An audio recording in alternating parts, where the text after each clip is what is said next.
everyone to be standing to receive him and his entourage. After they arrive, we will still expect you to be upstanding whilst we sing all together the Yanara Asase song. Everybody knows a rendition in their own language. We can sing in our very different variety of languages when we are asked to stand up and sing the Yanara Asasini, after which we will then ask everybody to be seated.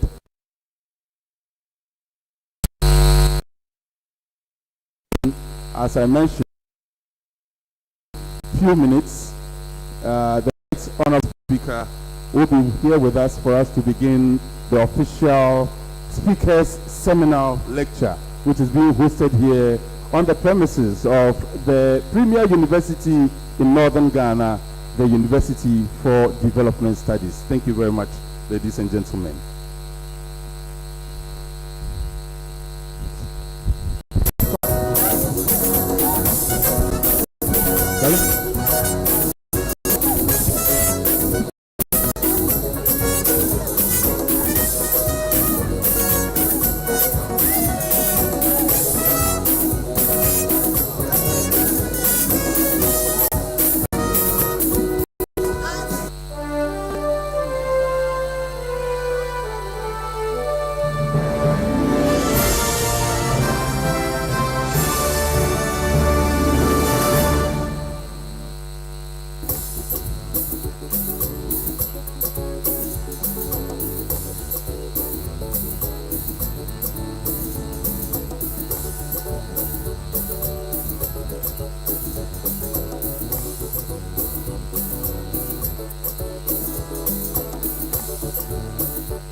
right?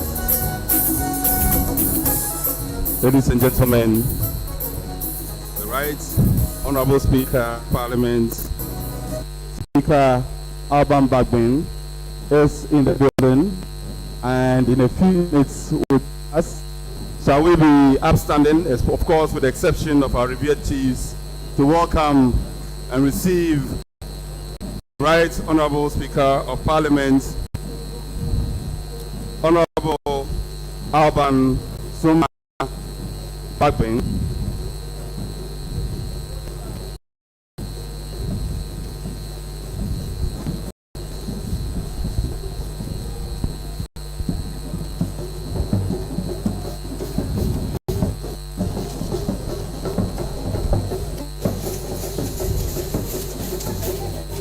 Right, Honorable Speaker, Parliament of Ghana.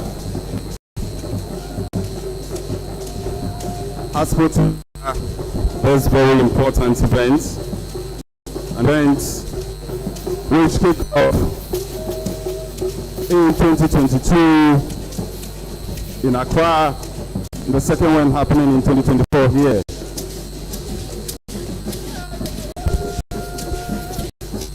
Right, Honorable Speaker of Parliament, Honorable Northern Regional Minister,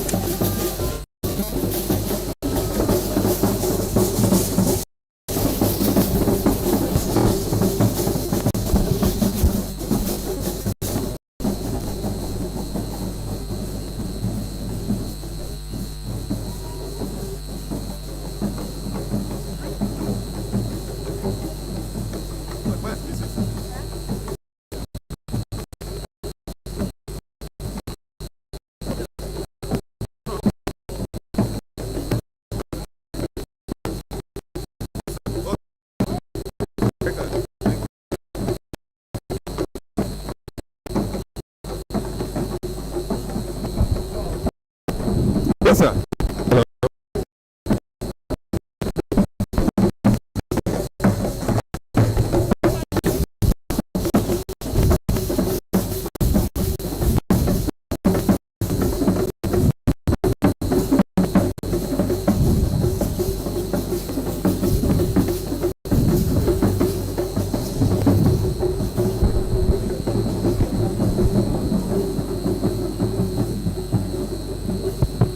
Ladies and gentlemen, the Right Honourable Speaker of Parliament, Honourable Alban Sumnana Bagbu, and his entourage have joined us. We will, at this point, of course, with the exception of our chiefs, request everyone to remain standing for us to play the Yenara Assassinate. On this occasion, each one of us knows it in our various languages. Please feel free to sing very own language. Yenara Assassinate.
And on this occasion, I think we all deserve a big round of applause. Let's feel it. Let's let that resound in the hall, even as we take our seats, ladies and gentlemen. I do invite you all to take your seats at this very time. Thank you very much. My name is Abdul Hayi Mumin. I work here at the University for Development Studies as the Director of Public Affairs, and I'm excited to have been chosen as one of the facilitators of this very august event. I will be introducing my co-MC subsequently when it's time for him to show up and speak to you. This is the Speaker's Seminal lecture. Speaker, Right Honourable Speaker of Parliament, Honourable Alban Bagbu, the longest sermon in Ghana's history, having been in Parliament for 7 uncontested executive times, has risen to the high office of the very house that served for more than 3 decades. office also thought it wise and important to connect with the very people that Parliament is supposed to represent.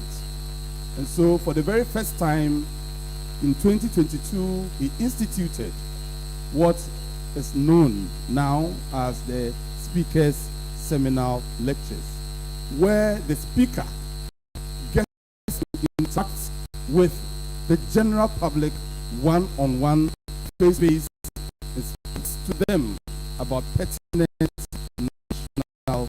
I think he deserves an applause for putting this together. Ladies and gentlemen, the first event is, of course, in the national capital, Accra. This is the second in the series, and the Right Honorable Speaker has brought it here in Tamale, Northern Region. And more importantly, being the premier seminar lecture in the North, premier university in the North to host University for Development Studies. And we are grateful for that. And that was about introduction. This event will be presented by a human being, but will be decided by God Almighty. And so, invite God Almighty onto the seat. We will invite very Reverend Father Hughes Sundeme to give us the opening prayer. Father, over to you. Let's give Father a round of applause. Thank you.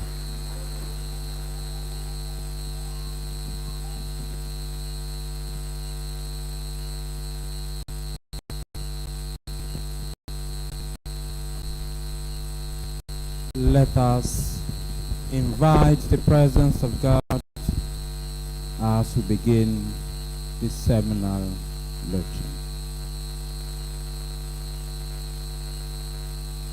God of all creation and maker of all things,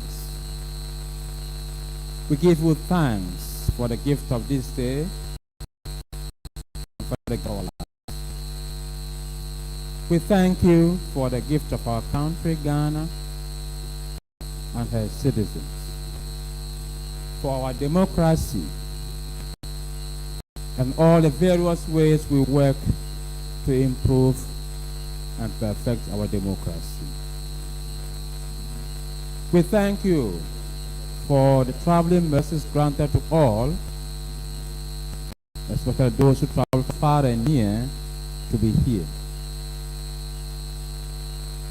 And for the members of all the different arms of government who are entrusted with safeguarding the political welfare of this country, and through whom authorities are administered, laws enacted, and judgment is decreed.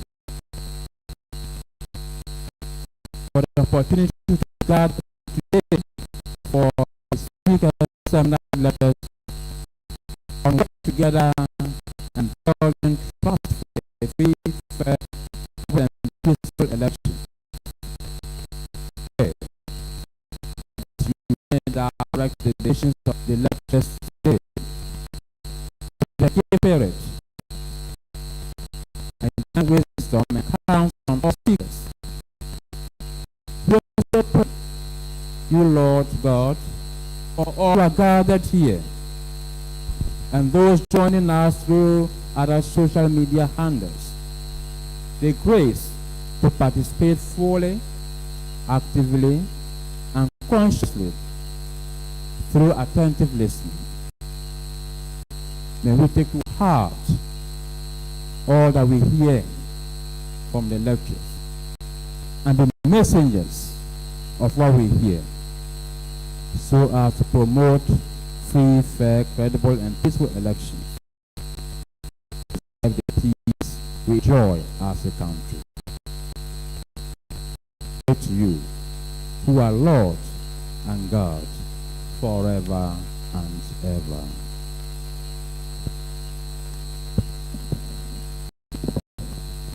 Unless you've been touched by the prayer, so you should be giving him a round of applause. Thank you very much, Reverend Father. Right Honorable Speaker, with your permission, I'd like to draw your attention to some of the persons who have accepted your invitation to be here. And I'm going to start the introductions in no particular order. It's in the order that we saw them when they arrived. And if we happen to omit anybody's name, please be assured that we still have ushers going around identifying you, and at the appropriate time, we will duly acknowledge your presence to the speaker. Of course, I cannot also start without introducing to you the very person who invited us all here, even though we all do know. Right Honorable Speaker of Parliament, Honorable Alban Sumana Kingsford Bagbin is here with us. What a privilege to have him here in TAMALE. Right Honorable Speaker did not come alone. He came with he is the Speaker of Parliament, but the voice to speak with starts from the House. And he came with his spouse, Madam Alice Adjoa Jonas is here with us. His spouse, please a resounding round of applause for her as well. We have, and I said I'm doing this introduction in no particular order, ladies and gentlemen. The father of the region, the political father of the region is here with us, the regional minister, Honorable Alhaji Shaibu Al-Hassan Shani, Northern Regional Minister, is here with us. One of the persons who has kept this country together through research, security work, and through his advocacy for security is here with us. Security consultant, Professor Kwesi. Prof, please give us a wave. Thank you very much. There is a gentleman who has been shaping both the political and social commentary, the mindset of Ghanaians in respect of issues over a very long period here in this country. Mr. Kofi Bento, President Imani Africa, and he's here with us. There's a man with us here today who is one of the people come December 7th and the aftermath that all of us will be looking up to keep this nation together. He is here. Deputy Commissioner, Electoral Commission, Mr. Samuel Tete. The man I'm about to introduce to you next is a man who for almost 3 decades dedicated his entire life to educating and shaping the minds of young people, those young people whose actions and inactions may keep this nation together or otherwise. He's here today, and he is the Vice Chancellor of the University for Development Studies, Professor Seydou Al-Hassan. In Parliament, we tend to see the members of Parliament and hear them on TV and on radio speaking, but we tend also to forget that the persons behind the scenes who keep Parliament together are the clerks of Parliament. The Deputy Clerk to Parliament is here, Mr. Camilo Faman. Let's give him a round of applause. We have some members of Parliament here with us also. It is said that you don't recognize the importance of the buttocks until it has a boil. Everybody knows who I'm about to introduce. Honorable ABA Fuseni is here with us.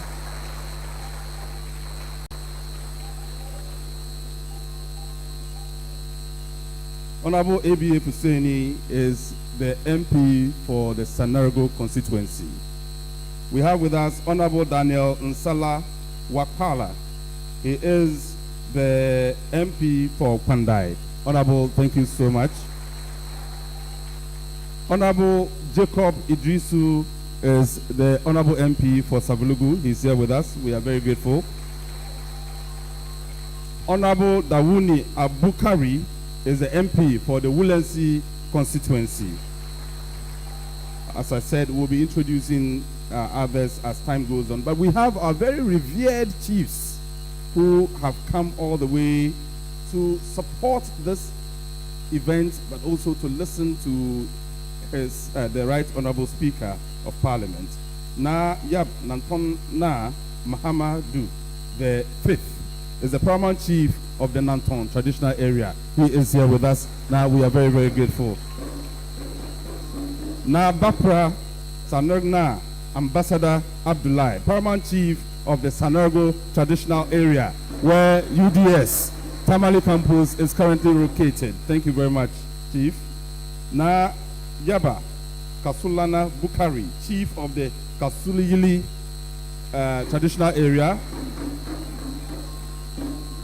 Not too long ago, Chief was also the principal of the TAMALE Teachers College of Education. Thank you very much, sir. We are very, very grateful. Na Bapra Bambim Banlana Al-Hassan is the regent of Bamvin traditional area. He is there with us as well, and we are grateful. Na Bapra Lamashina Zeblim is the chief of Lamashegu traditional area, and we are grateful that he also joined us. Na Yab Gupelana Al-Hassan is the paramount chief of TAMALE, and he is represented by Wulana Al-Hassan. We are very, very grateful for your presence. Right Honorable Speaker, we've also been joined by ACFO1 James Ankra, Northern Regional Fire Commander. He's here. Superintendent Sanziri Benedict is representing the Regional Commander TAMALE. He's the prison's regional commander here in TAMALE. Thank you very much. SRO Joseph Ayite is representing GRA Customs Division TAMALE here. Of course, also because we are here on the campus of the university, many of the principal officers of the University for Development Studies have shown up to support this event and to listen to Right Honorable Speaker. Mr. Nuruddin Isa Abubakar is the Registrar, University for Development Studies. Dr. Mohammed Hadi Shaibu is the Finance Director of Finance. He's also here with us. We have Professor Muniru Idrisu, who is the principal of the Kampala campus of UDS, also here with us. We are very, very grateful to you for coming. As I said, we will be introducing other dignitaries as time goes on. But who will chair the occasion on this very, very august occasion?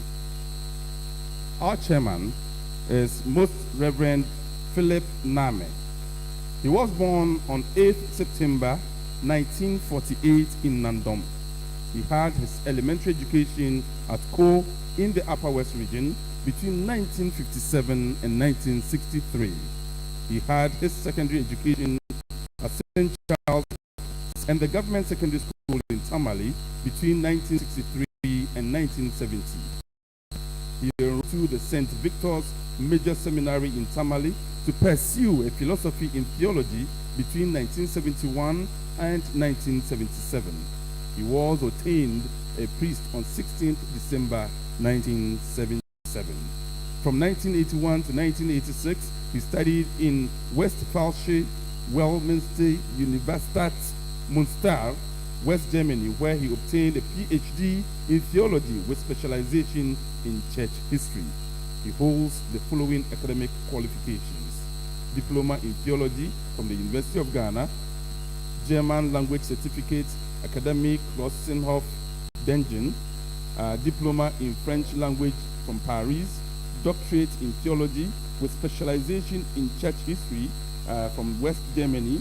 He also holds University of London School of Oriental and African Studies MA, that's where he obtained that. He was appointed Bishop for Damango on 3rd February 1995. Between 2004 and 1995, Most Reverend Philip Name was appointed the Episcopal Chairman for Justice and Peace. Universities, prisons, military, police have passion for peace and development. The Archbishop in 1997 established the Northern Ghana Unity and Peace Center in Damango with focus on three main areas of operation. 1. Peace studies, introduction to building. and research into the understanding peace is among the 22 different ethnic groups, as well as the causes of the different kinds of conflicts that emerge in the country. This center has over the years developed into what is now called the Center for Conflict Transformation and Peace Studies. Archbishop Philip Name also held the following portfolios: 2004 to 2013, Episcopal Chairman for Catholic Education in Ghana; 2004 to 2013, member of the Ghana Education Service Council; 12 February 2009, appointed Archbishop of Tamale; 25th April 2009, installed Archbishop of Tamale; 2008, Episcopal Chairman for the Department of Social Communications of the National Catholic Secretariat; 2016 to 2022, President of Ghana Catholic Bishops Conference. Ladies and gentlemen, profile goes on and on and on. I'll pause here and introduce to you your very own chairman, Most Reverend Philip Name. Round of applause as we welcome the chairman to accept this invitation.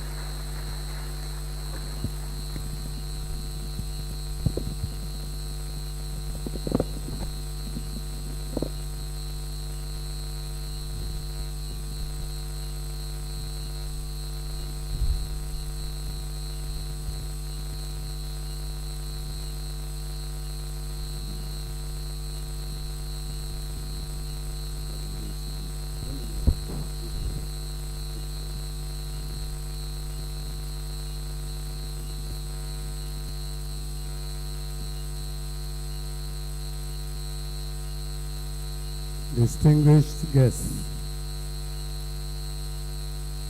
Honorable Speaker, Right Honorable Sumana Kingsford Bagwin, esteemed ladies and gentlemen, I'm deeply honored to stand before you today as the chairman for this seminar lecture on such a crucial team, working together, building trust for free, fair, credible, and peaceful elections 2024. The role of the stakeholders. First and foremost, I extend my warm and heartfelt gratitude to the Speaker of the 8th Parliament of the 4th Republic of Ghana for organizing this important discussion. Your commitment to fostering an environment of transparency, trust, and collaboration in our electoral processes is commendable as it is necessary. Elections are the bedrock of our democracy. They are not merely a procedural formality, but a sacred trust between the electorate and those who seek to lead. As we approach the elections in 2024, it is imperative that we collectively work towards ensuring that these elections are not only free and fair, but also perceived as such by all stakeholders involved.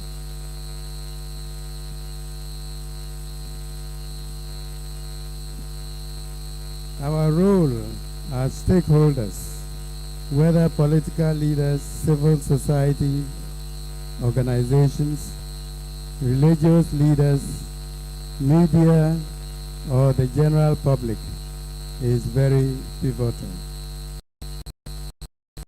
It is through our collective efforts that we can build an electoral process that stands as a testament to our commitment to democratic principles and national integrity. In our pursuit of credible elections, Trust must be our foundation. Trust is built through transparency, accountability, and mutual respect. It requires us to engage openly, to listen to one another, and to address concerns with sincerity and resolve. In my role as the chairman for this lecture, I urge us all to reflect on the way. Collaboration. Let us embrace a spirit of collaboration. When stakeholders work together harmoniously, the electoral process is strengthened and the confidence in our democratic institutions is bolstered. 2. Integrity. Every action, every decision must be guided by integrity.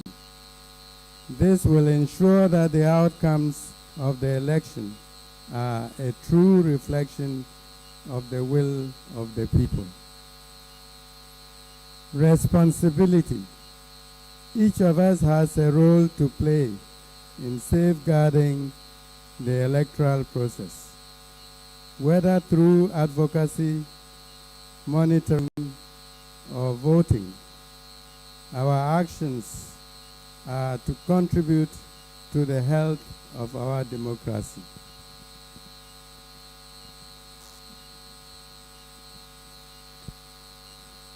Four, peace. Above all, let's commit to ensuring that the electoral process is conducted in a peaceful manner. Peace is essential for the stability and progress of our nation. Today's lecture will provide us with a valuable insight and perspective on those critical issues. I encourage everyone present to actively engage in the discussions, to challenge assumptions, and to contribute constructively to the conversation. In conclusion, let us remember that our collective efforts today will shape the future of our nation. By working together, we can build a legacy of trust and ensure that our elections reflect the highest standards of fairness and credibility. Thank you for this opportunity, and I look forward to a fruitful and enlightening discussion. Thank you. A round of applause, ladies and gentlemen. Reverend Chairman has accepted the responsibility of being the chair for this occasion, and we couldn't have found a better person on this occasion. Ladies and gentlemen, I did indicate in my introductory remarks that this is the second time the Speaker of Parliament is hosting the Speaker's Seminal lecture. And this is the first time it is coming to Northern Ghana and to TAMALE. We are very excited for this honor. And on behalf of all of us here in the Northern region, the Northern Regional Minister, Honorable Shani Al-Hassan Shaibu, will welcome those who have come from elsewhere and indeed those who even are in Northern region but have gathered here at the University for Development Studies. With a round of applause, let's welcome the Honorable Northern Regional Minister, Honorable Shani Al-Hassan Shaibu.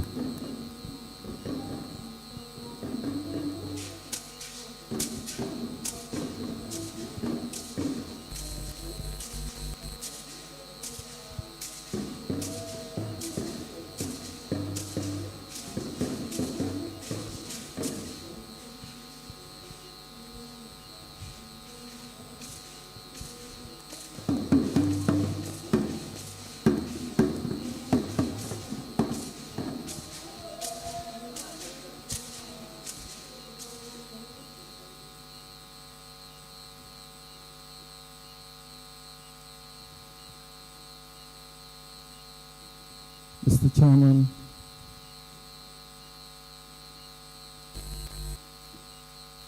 the Right Honorable Speaker of Parliament, Honorable Asmana Kingford Barbin, the Clerk of Parliament, leadership and honorable members of Parliament, the honorable ministers and deputy ministers present, Olivier Namina, honorable metropolitan, municipal and district chief executives, honorable presiding members, the Vice Chancellor of UDS, Professor Al-Hassan Saidu, revered religious leaders, heads of various security agencies, heads of departments and agencies, heads and officials of tertiary institutions and students, representatives of all parties, representatives of youth groups, friends from the media, all invited guests, ladies and gentlemen. Mr. Chairman, the Northern Region is sincerely honored to host the Right Honorable Speaker of Parliament, honorable and honorable members of Parliament, the leadership of Parliament, honorable ministers and deputy ministers of state, for the second Seminal lecture here in TAMALE. And on behalf of the chiefs and people of the Northern Region and the Northern Regional Coordinating Council, I wish to welcome you all to the TAMALE metropolis, by extension to the Northern Region journey, as it offers a unique platform for stakeholders and the general public to deliberate, learn, share ideas on national issues of great concern to our democratic development. I have no doubt that given the high caliber of speakers of this lecture and the highest of participants, we are set for an interesting and satisfying event. I am therefore hopeful that today's seminar lecture will generate very unique, workable ideas to the current challenges and issues facing our democratic process. There is no great saying the fact that since the inception of the Fourth Republican Parliament in 1993, the country has made a lot of gains. In this democratic journey, and Parliament has for the years worked to ensure the peace and stability of the country. Make Ghana a beacon of hope that have experienced lots of conflict and wars. Mr. Chairman, Speaker, therefore, heartwarming to know that the team of the lecture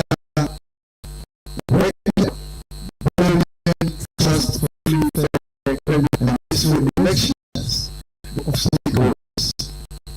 Simply just as well with the 2024 general elections.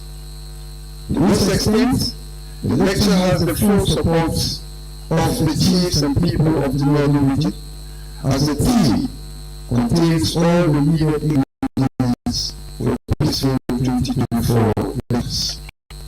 Ladies and gentlemen, while we want to acknowledge that the Northern Region is a flashpoint for conflicts, just as in other parts of the country, we wish to illustrate that most times social conflicts are blown out of proportion by naysayers in the name of media. I want to assure all assembly that the region is as peaceful as anywhere in the country, and that's the unity of the region comes to the world. We have enjoyed peace. Other stakeholders are working together to consolidate the peace in the run-up, during, and after the 2024 elections. Our relatives, honorable members of parliament, heads of security agencies, we as citizens of Ghana should commit to prioritize the collective good of the people rather than our individual or political interests, which puts precious lives and properties at risk of extinction. The peace and security of Ghana must be protected at all costs to give full meaning to our national anthem. This will give true meaning to the lines in the national anthem. God bless our home in Ghana and make us great and strong, bold to defend forever the cause of our freedom and rights. I implore all to collectively utilize the various structures, local actors and institutions available to us to embark on drastic, rigorous sensitization and education of our roads, constituents, and localities to cherish and uphold peace and abhor crime and violence for our benefit, especially before and after the elections. Honorable Speaker, members of Parliament present, on this note, we wish to sincerely thank the Right Honorable Speaker and the leadership of Parliament for the opportunity given to the region to host this seminal lecture. And to the organizers, we say a very big thank you for choosing TAMALE and for a very good job done. I am deeply working towards forward to a fruitful and interactive lecture. May God bless us, bless our homeland Ghana, and make us even stronger. Thank you. Thank you very much. I believe we can all do better. Let's give our original minister another round of applause. Thank you very much to the right regional minister for the Northern Region, Honorable Shan Al-Hassan. Ladies and gentlemen, I believe that you have been listening to almost some of the speakers who have come here, extending appreciation to the right honorable speaker for bringing this event here yesterday, last night actually, when you had the opportunity of meeting all the journalists in this region. This is what he told them. He said this year, 2024, we went around the entire country. Two major political parties who are supposed to give us flag bearers all decided that the flag bearers must come from the north. That means that the north this year has greater potentials, has a lot to offer for the people of this country. I believe that we all here must be very proud to have been part of this history that we are making. Let's give ourselves a big round of applause once again. And you know what? Come what may, the boldly one of them is going to be president, and that president will definitely come from this side of the country. And so we have, we say the best comes from the west, but I believe that this year the best is going to come from the north. Please show some love for yourselves as well again. As always, ladies and gentlemen, my name is Peter Bambo. I'm going to be assisting my brother and woman to MC this event. And I'd like to acknowledge here we have quite a number of CSOs, civil society organizations here. Please, can you give us a wave, all the CSOs here, give us a wave. Please give them a big round of applause. They are major stakeholders in the work that Parliament is doing, and we're very grateful that you had time to be here with us. Other friends, the regional minister representing the president is giving us the welcome address. And I believe that it's very important that the Vice Chancellor has also to host us here. Professor Chancellor of the University of Development Studies is also going to give us a short remark. Please let's show some love for our Vice Chancellor, Professor Seminal Al-Hassan. Thank you.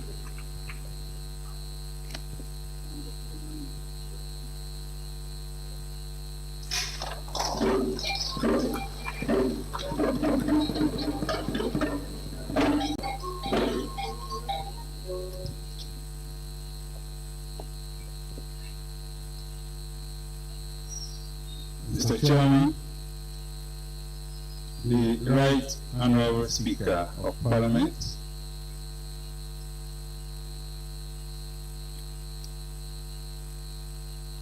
our revered chiefs,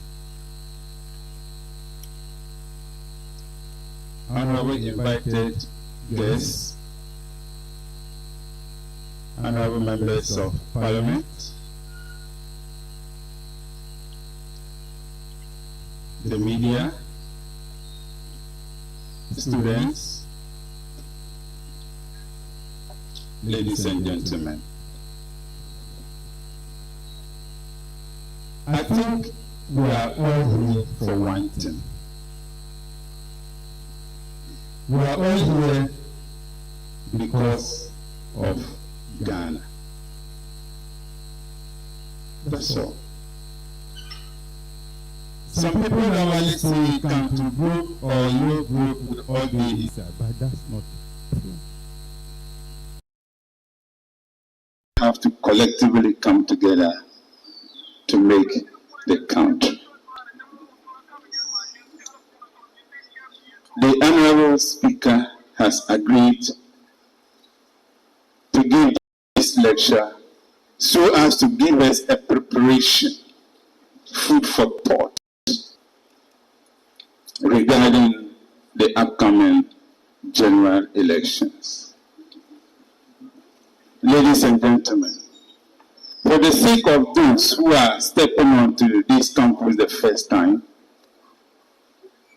the university was established in 1992 with a single program into agriculture. By now we can boast of over 130 programs. The university started with a single faculty of agriculture, but now we have about 17 schools and faculties. We run different programs. Almost all the programs are now being run at UDS. We have medicine, we have medical imaging, agriculture, environment, engineering, business, pharmacy, education, etc., etc. And now we are just at the corner to start the law program.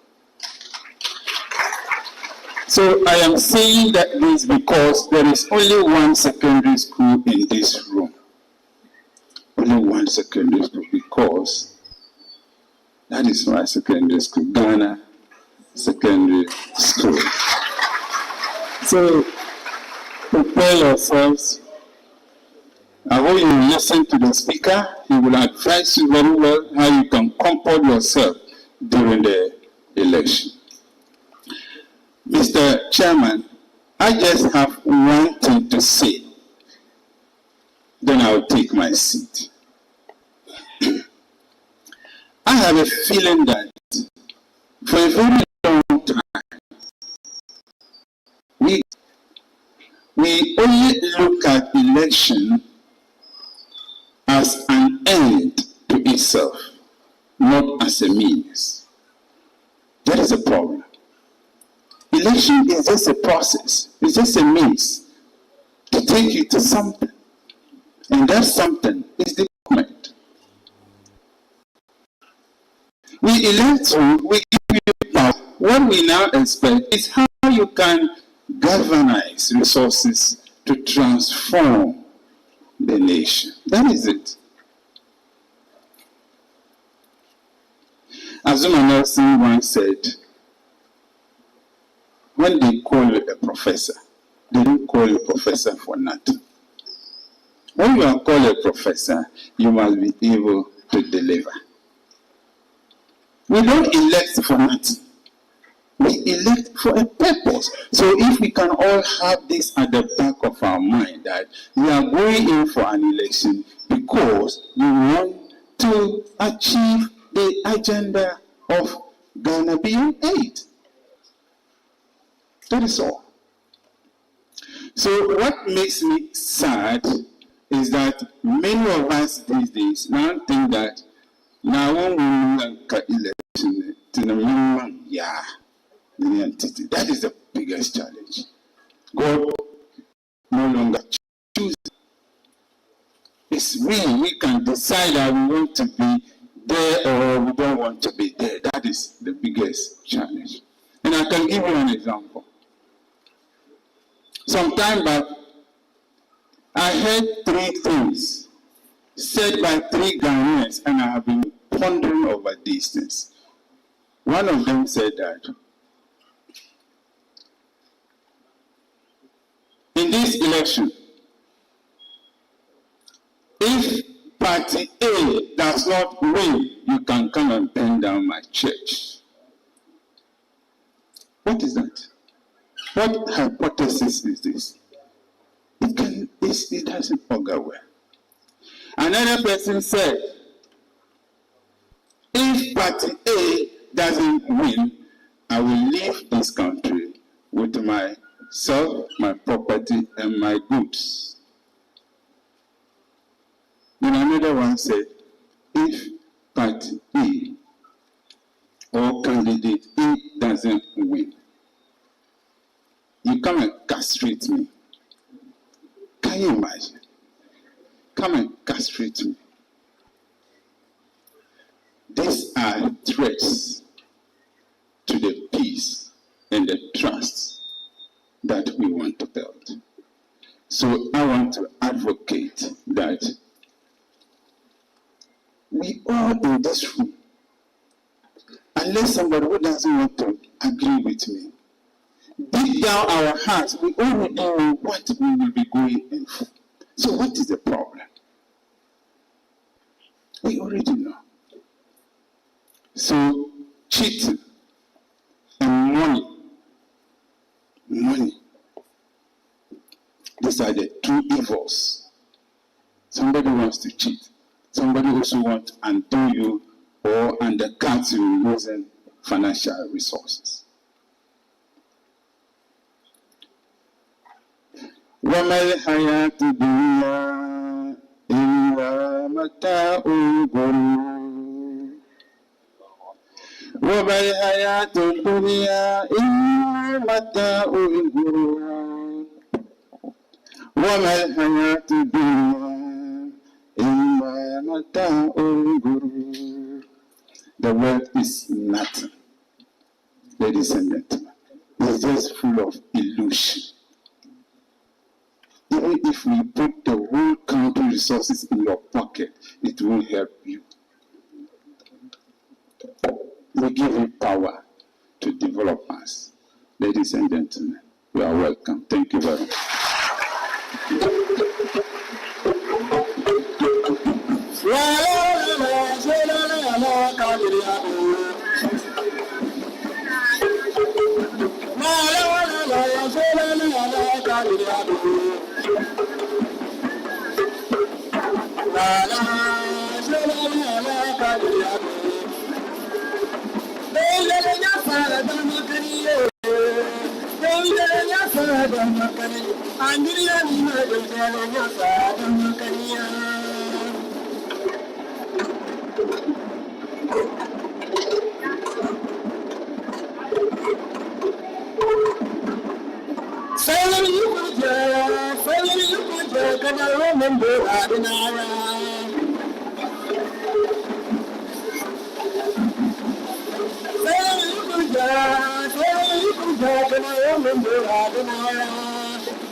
right, thank you. Thank you very much. Thank you very much.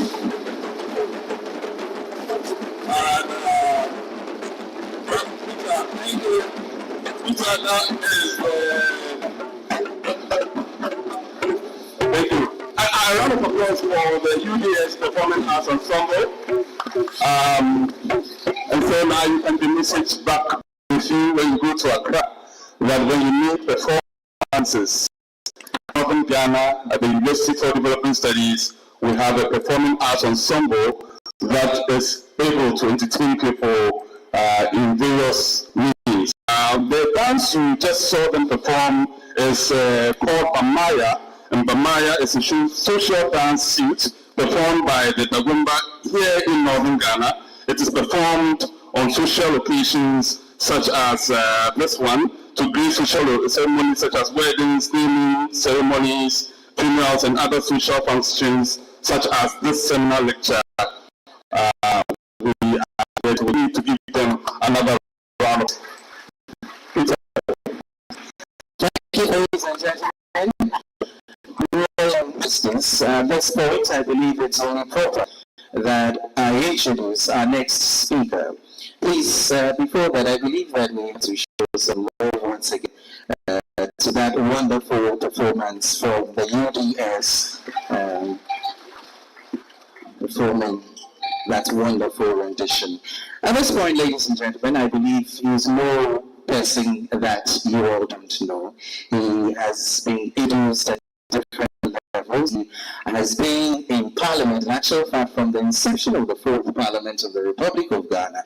He was there, elected to represent the good people of Nadoli constituency. He's held several positions in Parliament, served on different committees, served as chairman of the different committees, said, as I do that, I believe that by the time I'm done, he would have taken a seat. Ladies and gentlemen, as I indicated, we are going to listen to the man who brought all of us here from far and near. I'm talking about the Right Honorable Alban Sumana Kingsford Bagbin, elected as the Speaker of the 8th Parliament of Ghana in the year 2021. He is the first person in the history of Parliament of Ghana to be elected to the high office of the Speaker of Parliament from a party not in government. Nobody has ever done it before. He is the only person who has done that before, and I believe that he deserves a round of applause for that. He is a lawyer.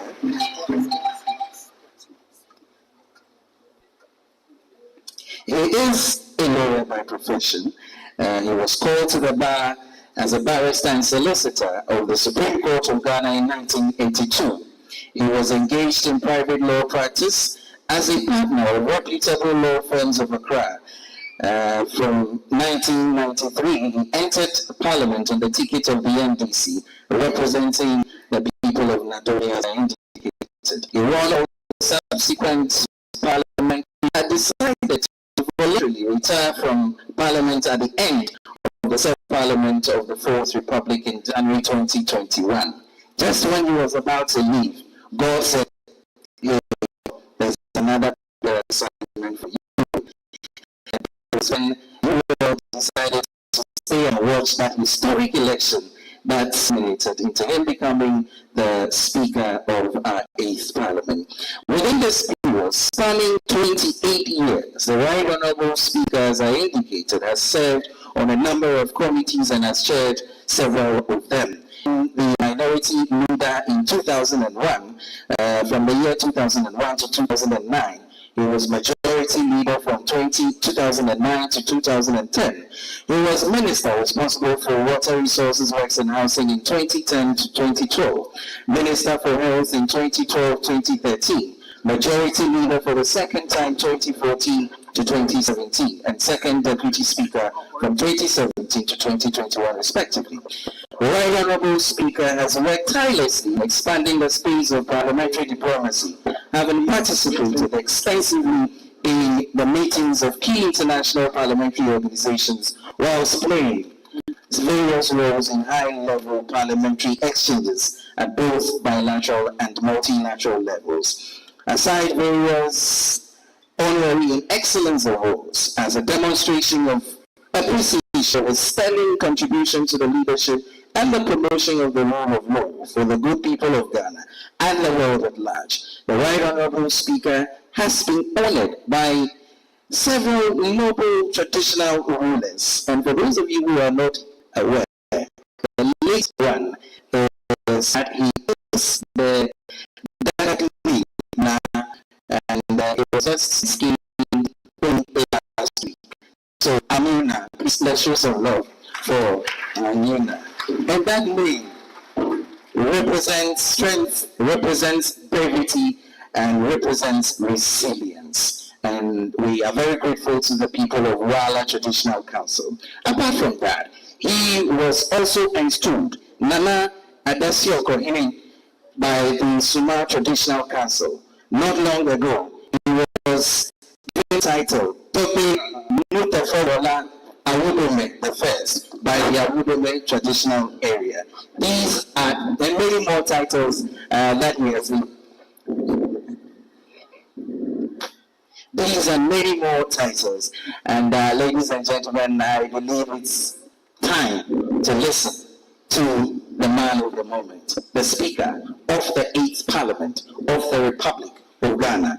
Ladies and gentlemen, shall we, with a big round of applause, welcome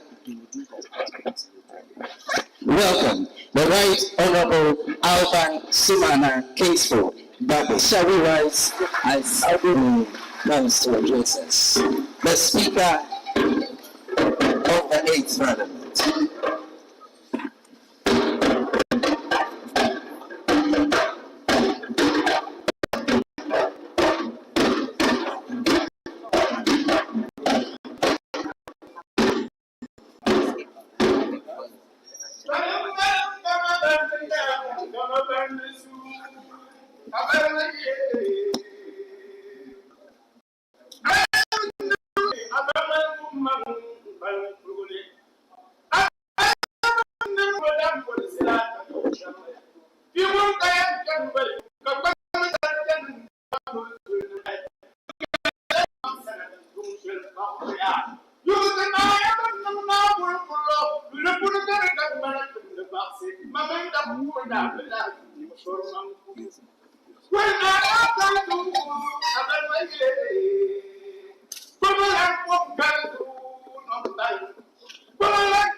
Thank you so much. Let me start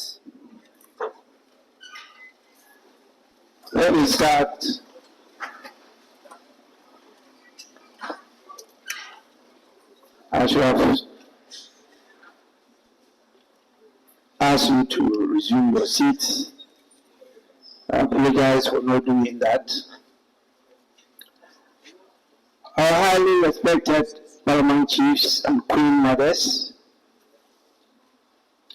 fellow participants, our media partners, ladies and gentlemen, I welcome you all to this Peace Building Seminal lecture hosted by the University of Development Studies, TAMALE. On behalf of the Parliament of Ghana and the Vice Chancellor, Professor Seydou Alhassan, and the management of the university for their willingness to open the doors of the university to us anytime we call on them. Democracy development. How can democracy be better to flourish than investing Yes, I understand why the university has been chosen as the right place to converse over this very important theme. I am extremely grateful to you and the management of the university for always being there for us. I also thank my Lord, the Most Reverend Father Philip Name, the Metropolitan Archbishop of the TAMALE Diocese of the Catholic Church, for accepting to chair today's seminal lecture. As a patriot, Archbishop Name is known as a man of peace, a man of God who has invested a lot in peace resolution, peacemaking, peace building, and for his service and sacrifices to nation building, we found him worthy and the proper person to chair this lecture. What I can say is that the Lord should continue to bless him with good health and long life. Permit me to also extend my profound gratitude to our illustrious chiefs, the regional minister, and the people of TAMALE for the warm reception accorded me and my team anytime we visit TAMALE, either in person or for an eventful occasion, just like what we're going to experience this afternoon. TAMALE has been touted historically, and I'll just quote from 1907, as a healthy country full of fresh living water and many people. I don't know about today whether we still have the fresh living water. As for the many people we have, and the hospitality and warmth is always welcoming. As to peace, we have to create it and maintain it. So I'm happy to hear the regional minister say this place is as peaceful as any other place in the country. Congratulations for maintaining it. Fellow participants, your presence here this afternoon is evidence of your sense of patriotism, care, and concern for the safety, security, and development of democracy, the people, and our beloved nation. I commend you all highly. I appreciate your valuable support and commitment to the right cause. That is the cause of multi-party constitutional democracy. The theme for this seminal lecture is together, building trust for a free, fair, credible, and peaceful elections, the role of stakeholders. The purpose for this lecture is just to create a platform for a healthy discourse on an issue of national importance. We all know how crucial the upcoming general election is to us as a people and as a country. I am not fit to deliver the lecture today. There are others that are qualified and are available to do so today in TAMALE. My plea to you all is for you to listen with rapt attention to every word that comes out of the lips of the resource persons lined up for this lecture. My Lord Archbishop Chair, We have been blessed as a country with the presence of very illustrious men and women, uniquely endowed and blessed with natural gifts and experiences worthy of emulation. They humbly accepted to lead participants in today's conversation with the knowledge and experiences that they have gathered over the years. The least we can do to honor them is to be quiet and attentive to what they say. We have a period for you to share your views and to raise questions and queries for the attention of all of us to try to respond to.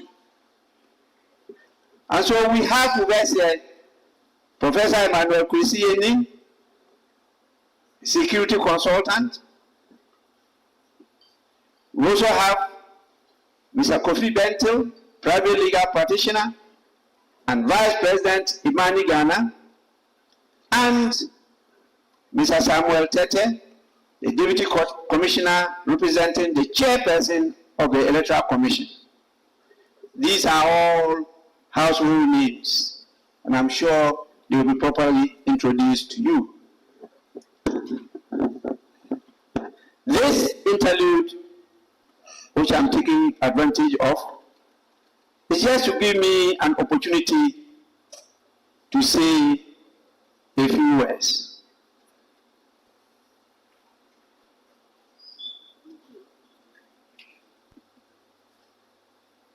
I will not take the wind out of the sail of the resource persons, and I will leave the main items for them to dilate on for your kind inputs.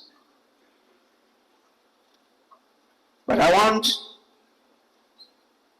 to extend our great indebtedness to them for the acceptance to be the resource persons for this lecture.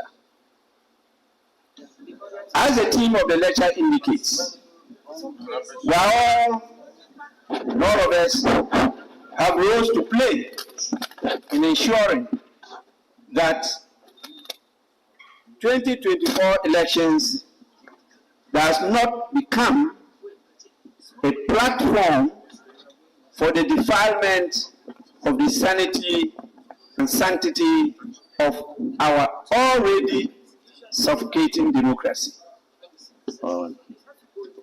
Despite the recent nosedive of our democratic values, credentials, and institutions, Ghana has made some progress in the unending search for a better system of government and development. It is our collective responsibility, not that of the EC alone, to sustain the efforts and achievements made so far and to improve on it. Thomas Jefferson, the third president of the United States, tells us that, and I quote, "The care of human life and happiness, and not their distraction, is the first and only object of government." Governance can therefore be the responsibility of any person, institution, or group of people. This is a responsibility of stakeholders. Trust is key, important ingredient in human relationship. This ingredient is really eluding us in Ghana. Achieve a free, fair, credible, and peaceful elections without trust. So to achieve this goal of having a free, fair, credible, and peaceful elections, We must work together to build trust in ourselves and our institutions of state. Every Ghanaian, every person, every voter matters, and every institution of governance matters. This explains why I made a statement, a formal statement on the floor of the House, that I will lead the institution of Parliament to reach out to the leadership of all these institutions. His Excellency the President, and I did visit him, the Chief Justice, the Chairperson of the Electoral Commission, the Council of State, the Inspector General of Police, the Chief of Defense Staff, in an attempt to get all these important agencies as stakeholders of election to work together to ensure this time around we have it better than we've been doing. And to get the people involved, we took the initiative of the Democracy Cup. And we were able to get the two senior clubs in the country, Kumasi Asante Kotoko and Accra House of Oaks, to play a football match in Accra. We used the opportunity as a curtain raiser to have the parliamentary team play with the ex-Black Star players in Accra. And this was meant to whip up enthusiasm and interest of the populace in this important topic. My Lord Chairman, cannot achieve this goal if we just stand and stare or adopt the wait and see attitude. Things just don't happen per chance. It is people who make them happen. Having acknowledged and appreciated the role of each and every one of us in this respect, Parliament has taken a proactive approach to work together to ensure a peaceful election. As the bedrock of every democracy, Parliament recognizes the paramount importance of safeguarding the integrity of our electoral process and the conduct of every actor in the process till the declaration of the results and thereafter. My Lord Chairman, fellow participants, it is important to mention that the choices we make in the coming months will define not just our legacy, but the fate of our democracy. We either rise above the temptations of short-term gains or succumb to the allure of power at any cost. The mantra of all die, be die. Many of us seated here are not prepared to die. And by His grace, we will live to the glory of the Almighty God. Democracy is not a zero-sum game.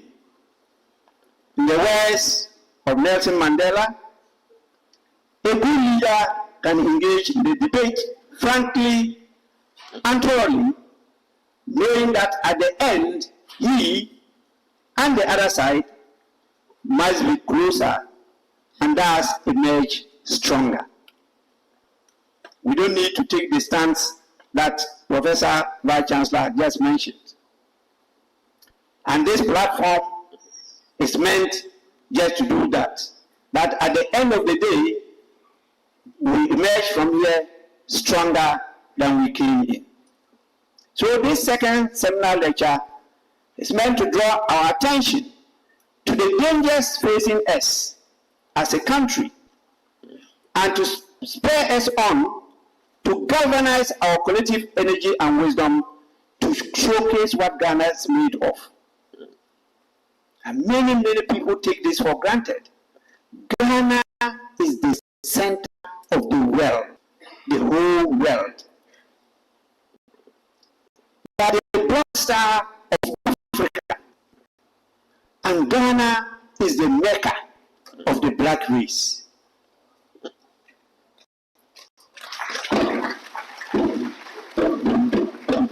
We cannot use these gifts that God has so graciously given to us just by following mob action.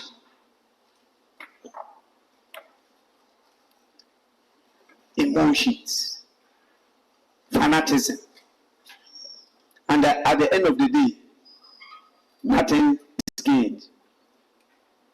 We must, as a country, once again show the way for others to follow. TAMALE was chosen to host this seminar lecture for good reason. A bit of it have just been given to you. You gave birth, you nurtured, and you brought up the two main contenders for the presidency of this country. The world, the country, all of us are watching you. When I talk about you, I'm not talking about just TAMALE town. I'm also just talking about northern region. I'm talking about the northern ecological zone. And I just repeat a word to the wise is. So what I can do is to urge you all to cooperate with the chairman of this occasion. I call on you to listen to the resource person with rapt attention, and I encourage you to use the right language and tone to ask the right questions. Post the lecture, I implore you to publicize the nuggets of wisdom that we share here together. We must echo and re-echo the message, and I assure you, steps will be taken after this place to continue with the efforts to ensure that we attain this lofty goal of having a free, fair, credible, and peaceful election. Conclusion, I call on each and every one of you to take up the mantle of responsibility that this movement demands. To the leaders, lead with integrity and vision. To the media, report with fairness and truth. To the security agencies, please protect with impartiality and professionalism. To civil society, engage with vigilance and purpose. And to the citizens of Ghana, vote with wisdom and courage. The 2024 elections are not just about choosing leaders. They are about choosing the kind of nation we want to be. Let us choose wisely the leaders that will lead us to build the Ghana that we want. Let us choose peace. Let us choose unity. Let us continue to ourselves to democracy. And make it stronger and greater after 2025. I thank you for listening.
We find our collective stand, and with each double sound, truth finds its course. Voice, a guiding star, steers our shared force, and with gentle flames, you have ignited the flames. Your name crafted in this noble name. In every debate, your words to speak echoes the soul of a nation's glow. Democracy's torch, you have upheld with pride, paving the way that great us as the years old. And so, your sex, your legacy, and your service is so revered to a legacy of forever inscribed in the annals of time. This shall ever be inscribed. And as the dawn's light reveals a horizon so clear, your legacy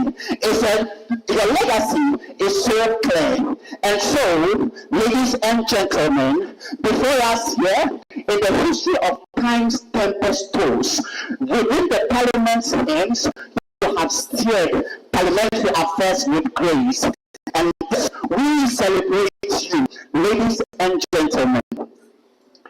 In time's sacred scrolls, your name gleams with gold. For all that you have done, you have said how proud you are.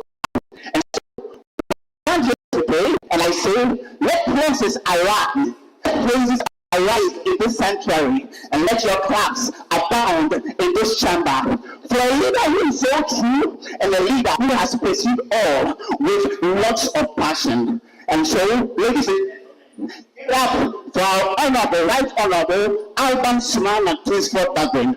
Thank you, sir. The good people of Madrid Kaloon celebrate you. The good people of Ghana celebrate you. Africa says, thank you. Podcast is the name, Mirror is in the philosophy. I'm a son of Africa, a prisoner of the African Revolution. Thank you.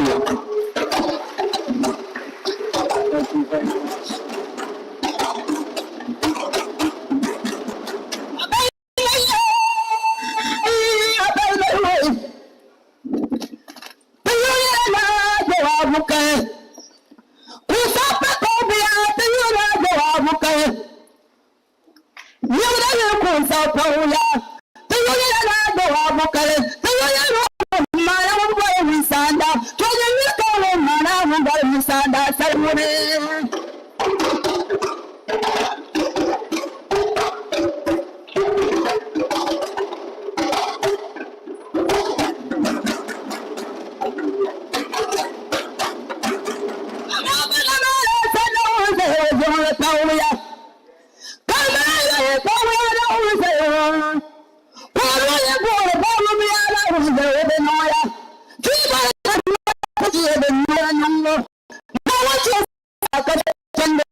much.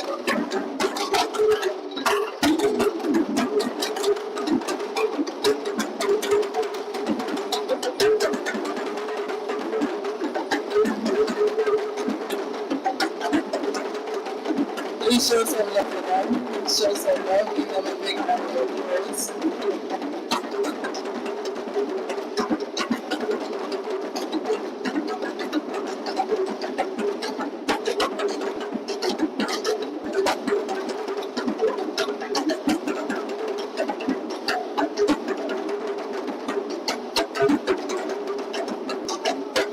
Thank you very much. Thank you. Thank you.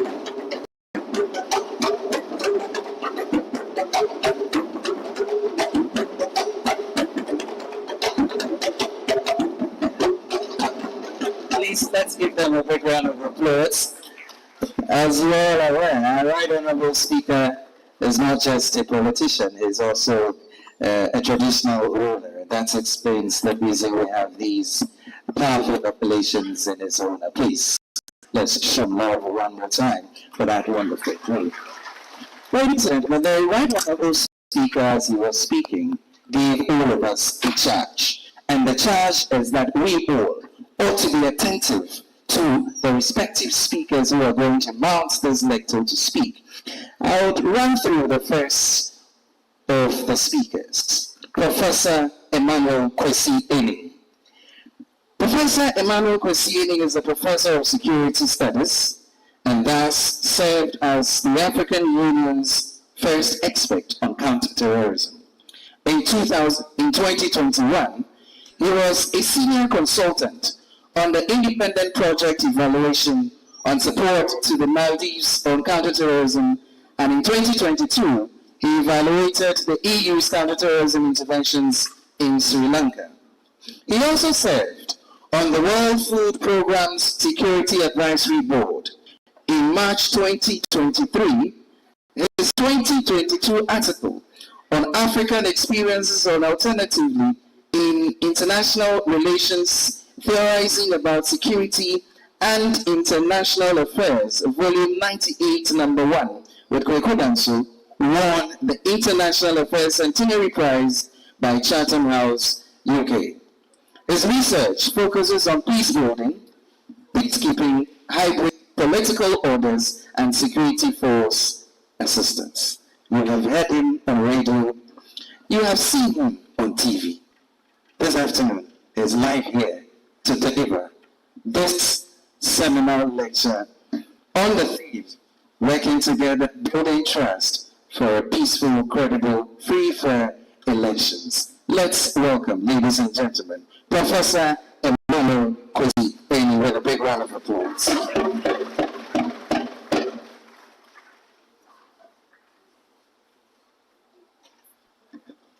Before Professor comes, I believe it's only appropriate that we acknowledge that the clerk to Parliament, Mr. Cyril Kwabena, is not here.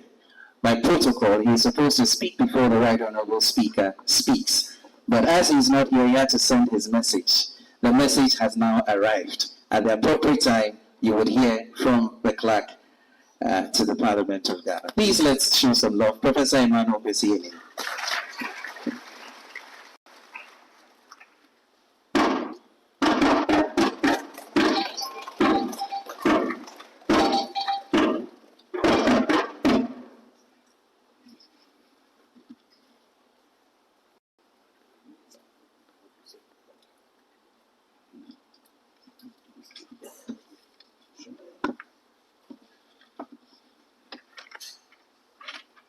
The Chair, Most Reverend Peter Name, the Speaker of Parliament, the Right Honourable Alban Suan Kingsford Babin, the Regional Minister Shani Alhassan Shaibu, the Vice Chair of UDS, Professor Saidu Alhassan, Your Royal Majesties, Mr. Kofi Bentel of Ibani, Mr. Samuel Tete of the Deputy Clerk of Parliament, MPs, representatives of the security agencies, principal officers of the university, students, media, civil society, ladies and gentlemen. Chair and Honorable Speaker, let me begin by thanking you for the distinct honor of inviting me as a keynote speaker for your second seminal lecture on the topic Working the Building Trust for Free, Fair, Credible and Peaceful Election 2024, the role of stakeholders. Chair and Right Honorable Speaker, the title of the lecture gives a clear indication of the inclusive nature of the endeavor that we have set ourselves as a nation since the commencement of the Fourth Republic in 1992.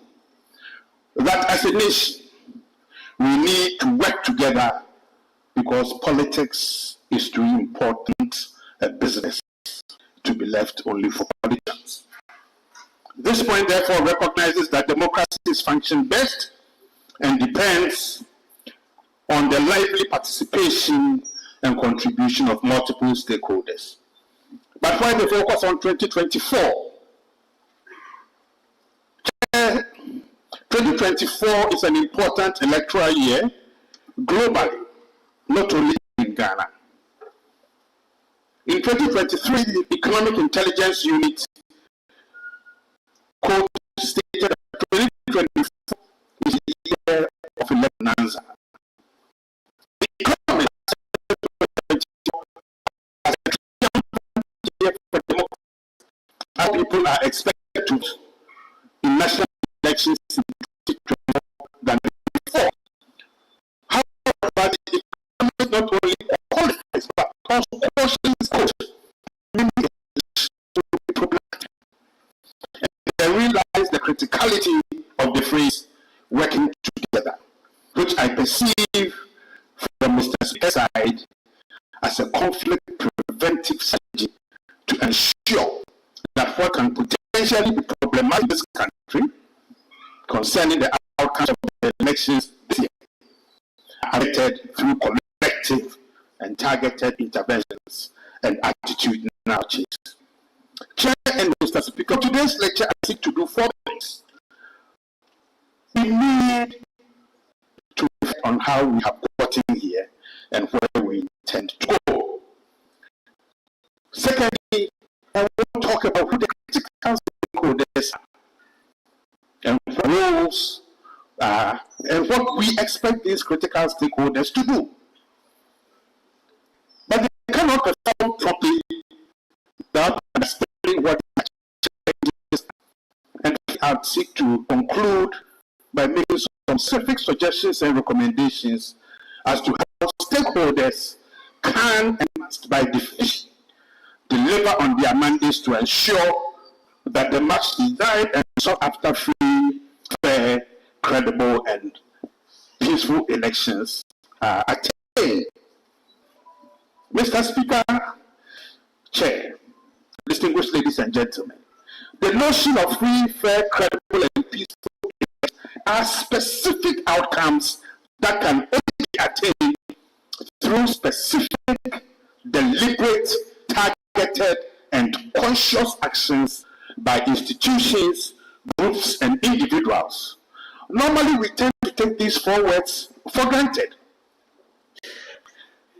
thinking that they would happen by themselves. Or even if we are aware of it, we tend to overlook them. This leads to the false presumption that elections, whether we like it or not, will be free, fair, credible, and therefore automatically peaceful, and that such outcomes will occur irrespective of our preparations. Chair and Mr. Speaker, I beg to differ. To attain the desired outcomes of a peaceful election also presupposes that peaceful elections will result in an acceptance of the announced results. Our historical trajectories point to the fact that in the Fourth Republic, accepting electoral results declared by the Electoral Commission cannot be taken for granted. In 1992, the parties that lost the presidential election boycotted the subsequent parliamentary elections and threatened to refrain from participating in all future elections unless there were satisfactory electoral reforms. This resulted in the publication titled The Stolen Verdict.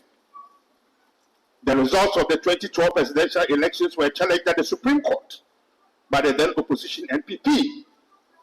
Following a marathon 8-month election petition process, the petition was dismissed and a victor formally declared. That declaration then got several comments as to how the declaration by the Supreme Court was not agreed with, but there was nothing people could do. In 2020, the Supreme Court of Ghana upheld President Nana Addo Dankwa Akufo-Addo's victory in the December 7th polls, which ensued from a challenge by former President John Mahama.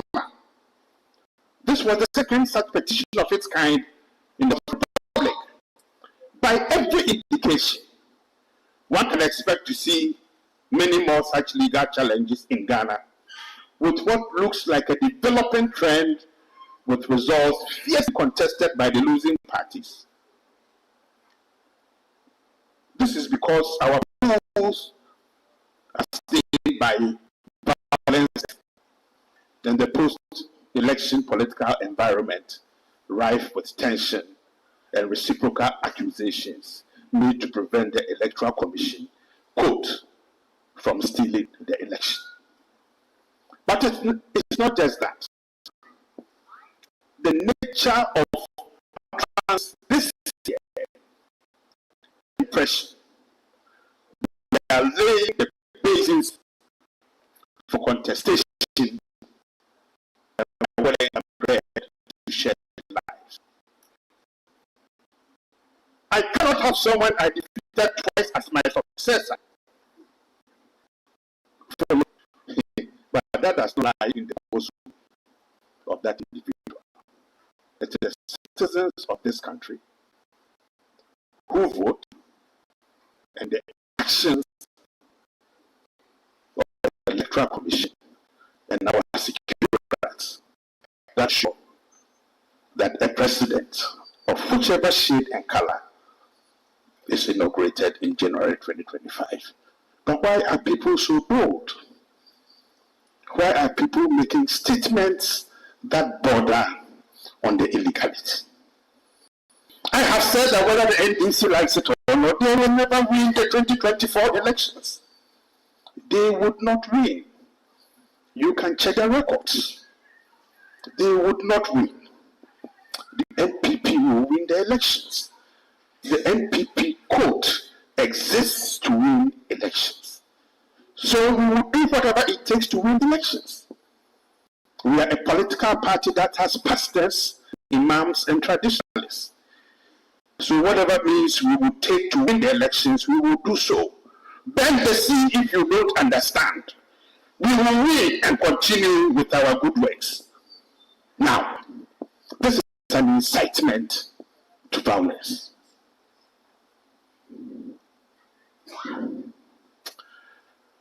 And what do you think the response is? We will go to the Supreme Court because we know we will get justice. Distinguished ladies and gentlemen, the above statements, a few of about 260 that we have collected, provide disturbing statements in terms of situating election 2024 in its proper perspective, and why we must be cognizant of the potential pitfalls that may undermine and threaten the sought-after outcomes. We need to undertake a reflective tour de force of our developments since 1992. There is no doubt that we have the sought-after peaceful elections. But to do that, we must be conscious, deliberate, and principled in our words and deeds to make it happen. Here I want to refer to the indices of reports prepared by two institutions. In 2017, the Economic Intelligence Unit in measuring Ghana's democratic progress out of 167 countries, ranked Ghana as number 52, but classified our democracy as flawed. It has consistently described our democracy as flawed, as late as last year. In 2023, Ghana was ranked 65th, which represents a negative change in rank from 2022. Several reasons account for this, not least an underdeveloped political culture, violent electoral processes, the way government functions, the limited political participation in politics and governance, the reduction in civil liberties, and the usage of political violence as currency. There is a positive correlation between violence and access to political power. That notion that you can threaten somebody, beat somebody up, either physically or use psychological means to project yourself at someone that the party must recognize has laid a dangerous foundation, creating the impression that our brothers from the law enforcement agencies are unwilling, incapable, and they themselves are frightened to apply the law. In any society where the law is not applied in a consistent, fair, transparent, and predictable manner, people take the law into their own hands.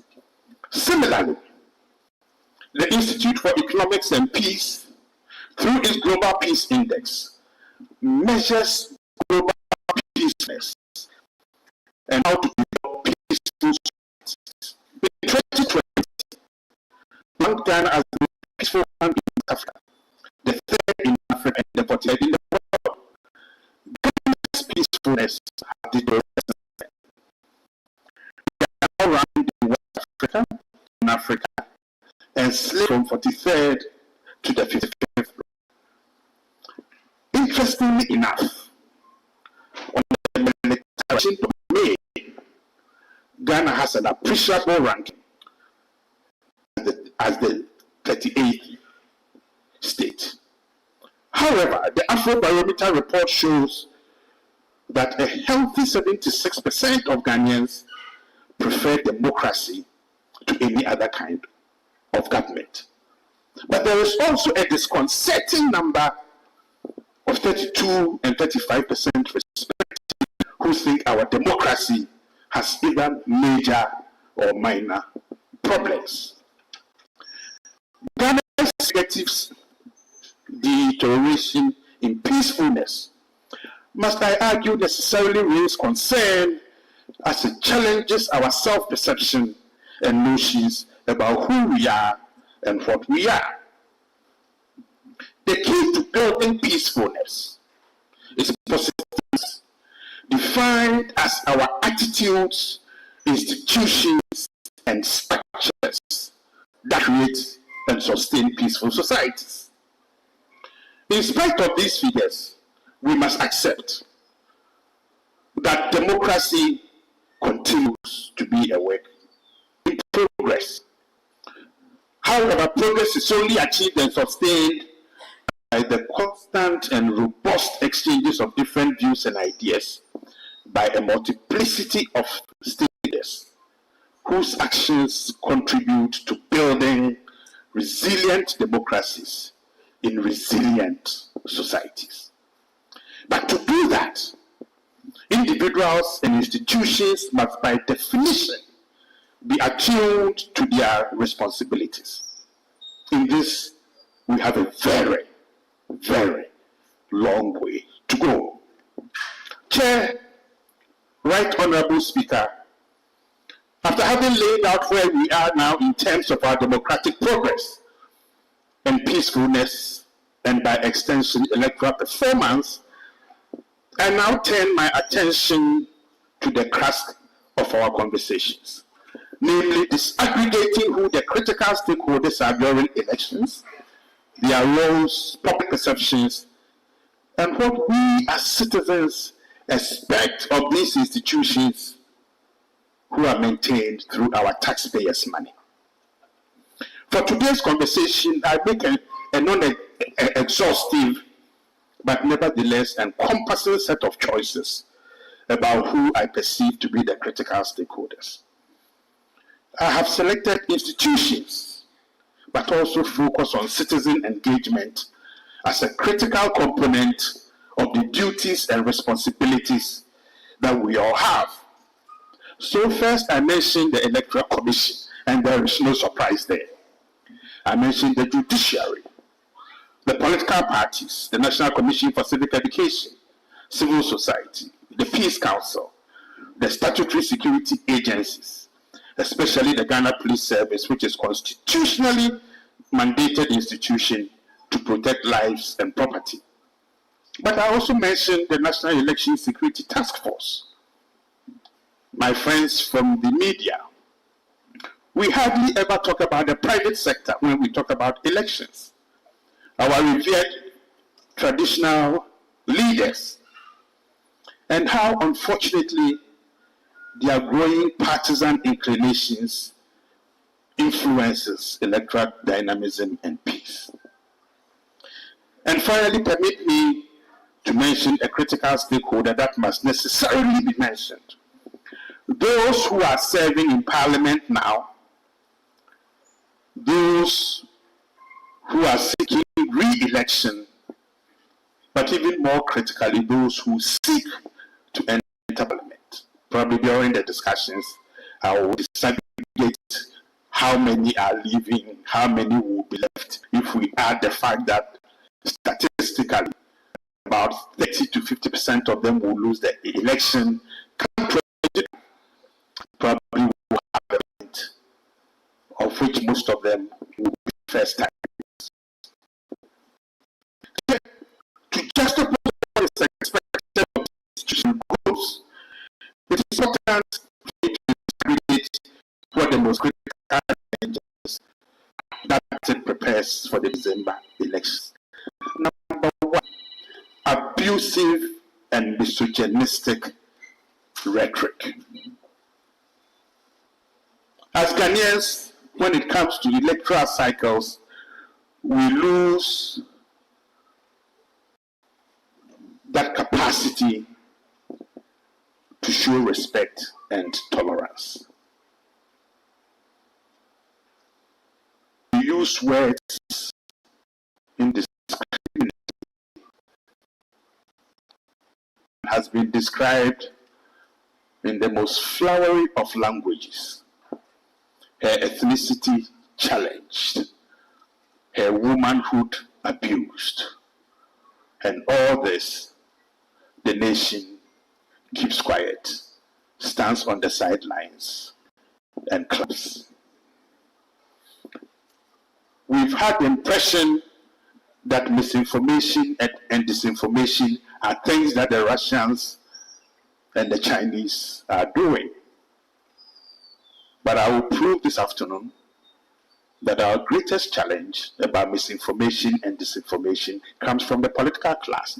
Deliberate, manipulative lies and storytelling that does not stand in the face of the most basic factual check. But the threat and the actual use of violence, franchised, increasingly pervasive, and we've noticed since 1992 that each election cycle has generated ever-increasing incidences of violence, destruction of property, and culminating in what I perceive to be two disturbing, unresolved incidences in 2020/2021 that needs closure and that threatens our democracy if we don't bring it to closure. First relates to the tragic deaths during those elections. 8 people dead, people battered, people people hate for life, and as a nation, we've swept it under the carpet. The signal that it sends, that if you do it and you do it well, murder somebody, batter people, intimidate people, it's right. We sit here and tickle ourselves and we are happy that the terrorists are coming and we think we can face them when we cannot identify those who killed 8 people. That's the joke. The second was the invasion of Parliament by uniformed statutory state security service personnel prior to the election of the Right Honorable Speaker. That was on the verge of a coup d'etat. It took the actions of a few brave people to drive those individuals out of Parliament. Question: who ordered them into that house? And who ordered them out of that house? It may take 10 years, 20 years, 30 years. The videos are there. Those officers must be hauled before a national committee of inquiry, not because we want to punish the individuals, but because we want to safeguard democracy. That action was sacrilegious in entering the Houses of Parliament. We've seen in other jurisdictions what happens when people do that. Violence must have no place in our democracy. Unfortunately, violence, whether physical or psychological, has become a sought-after currency. The fourth point is about the monetization of politics. Now we are not talking about issues, values, norms, principles. How much money do you have? We will vote for you. That's no problem. Spend some money, get some macho guys around, let them intimidate, get onto the airwaves, claim all kinds of fancy things, and you will win. What that means in the short to medium term is that it degrades the value and quality of our democratic process. The fifth is the easy availability of small arms.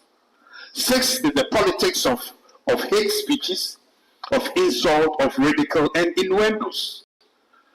These perpetuate the culture of the other, of division, and creates a heated political environment that makes it difficult to find common ground.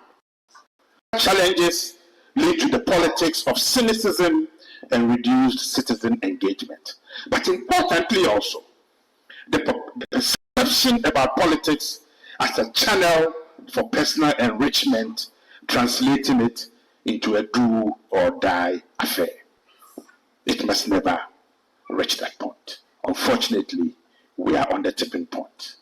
The seventh, Chair, is about the character of our institutions. In democracies, and most crucially in sharply divisive and partisan political environment, elections can very easily be the tipping point that unleashes forces that are difficult to control. And here lies the importance of institutions. Let me phrase this as a series of questions. Do institutions matter? How do we manage institutional diversity and change in our public? And also a question on how institutions must, by definition, work together to deliver these free, fair, credible, and peaceful elections. Perhaps we need to give a consideration to how specific critical stakeholders can work together and collaborate to build trust. Trust must be the fulcrum around which we fight for. Trust. Because when you win power, we have given our lives to you and our future in trust. That you keep it and you hand it over. Hopefully in a much better state than you inherited it. How can institutional cooperation build trust? Is problem one of institutional effectiveness.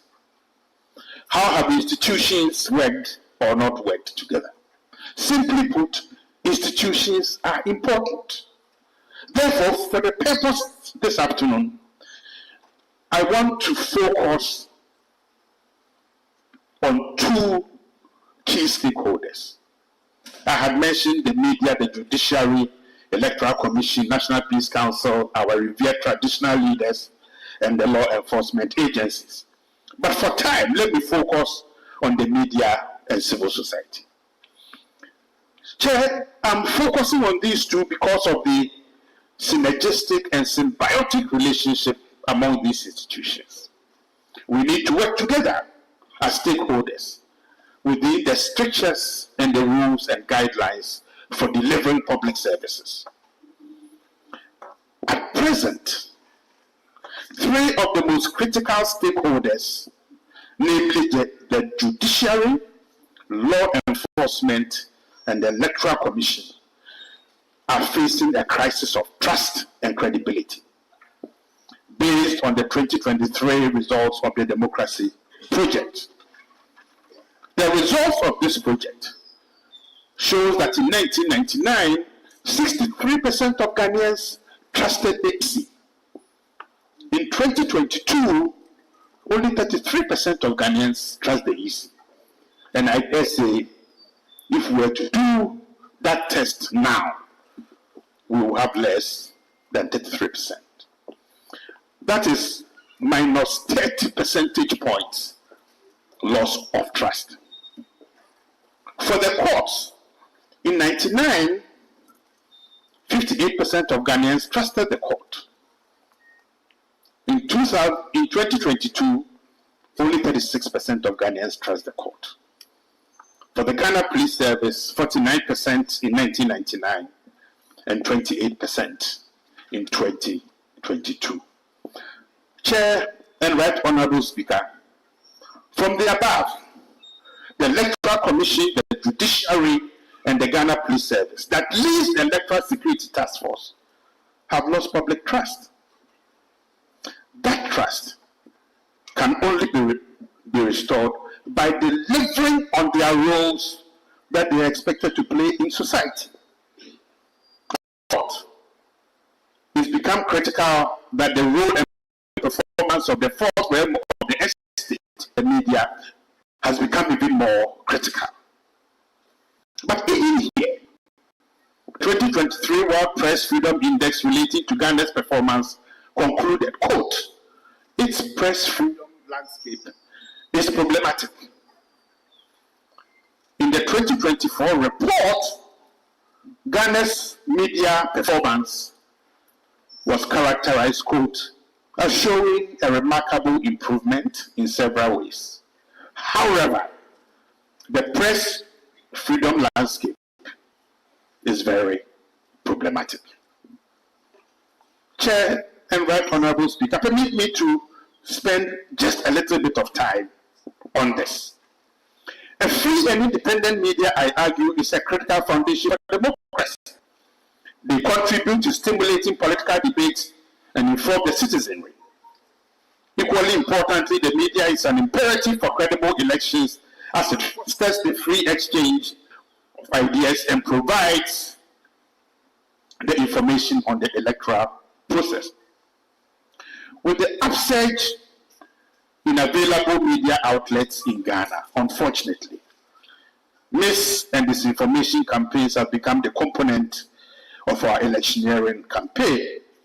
The media must serve as an oxygenic force, fanning the space within which we exchange information.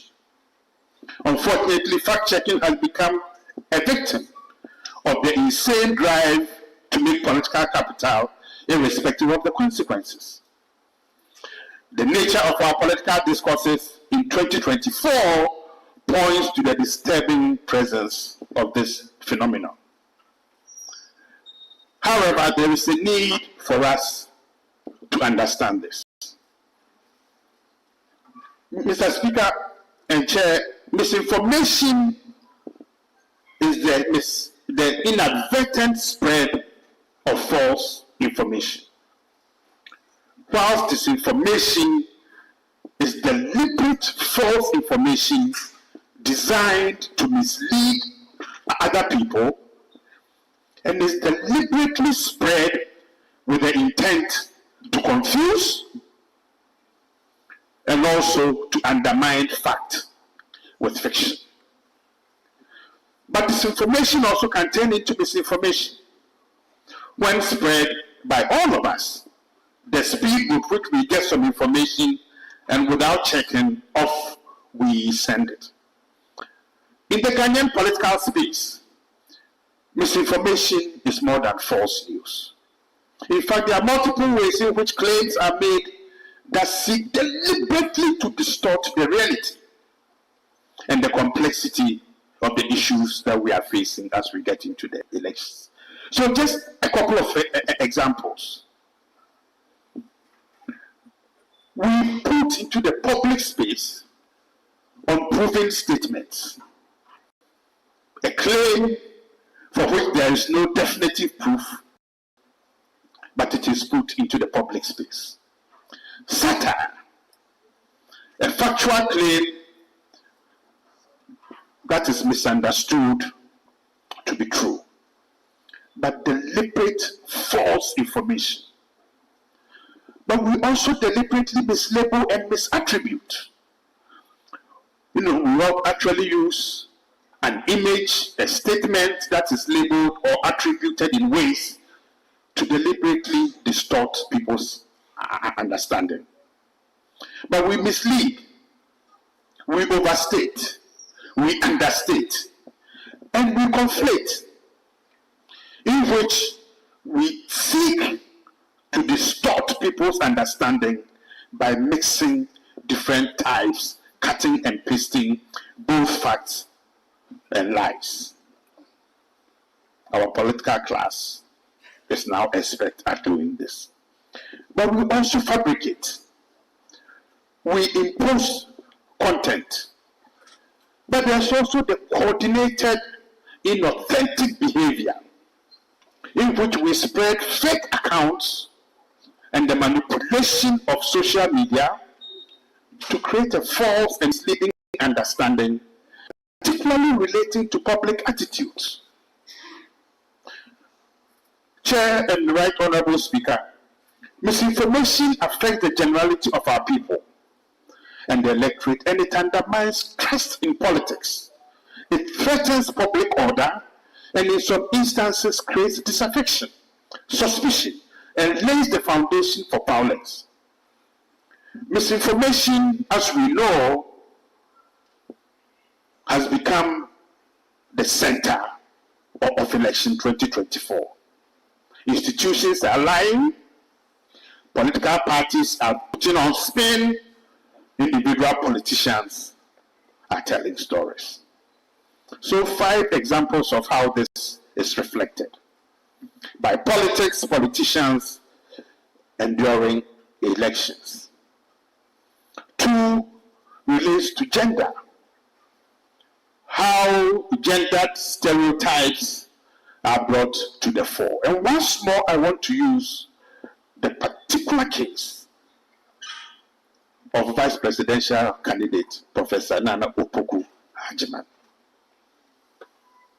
The manner in which her age is used, her sex, her ethnicity, then deliberately lied about. The third is about sex and sexuality. 4th is about governance. False claims about achievements, failure, spending, behavior, cost of or access to services, and the general cost of governance. And I think social media, these things come about. The Vice Chancellor and the Right Honorable Speaker spoke about democracy as development. False claims on the state of the country. When development is persistently presented to the masses as politics, it diverts public attention and reduces public trust in what politicians say is the truth. Right now, there is no resemblance of strategic convergence of the positions of the two parties,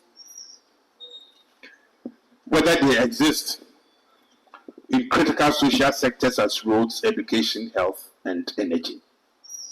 My argument that the time has come for stakeholders to demand a conversation around a post-Gajesburg type development plan that lays a developmental foundation predicated on respect, reliability, and resilience. One that genuinely guides politicians and one that reflects the aspirations of the people and truly conceived as a reference point. Mr. Speaker, please give me 5 minutes to conclude. I don't have any doubt that a cursory examination of our democratic journey and search for peacefulness points to the fact that there are several critical issues that we need to reflect upon. For instance, in our search for inclusive governance and electoral effectiveness, we are challenged by citizens' apathy, a deepening lack of trust in the institutional processes, and the underrepresentation of women, the youth, and persons with disability. People like myself who stammer are routinely made a laughing stock of by politicians across this country. Let me now focus, before I conclude, on civil society's youth and individuals as stakeholders. Democracies survive on the active and informed involvement of citizen participation in the political process. This is important as citizens bring buy-in and credibility. Limited popular participation is inimical to creating resilience and sustainability, as it gives way to a system of government where elites, powerful special interest groups, and unrepresentative coalitions make decisions for everybody. Civil society stakeholder participation must, by definition, involve activism, engagement, criticism, and the boldness to speak power to authority.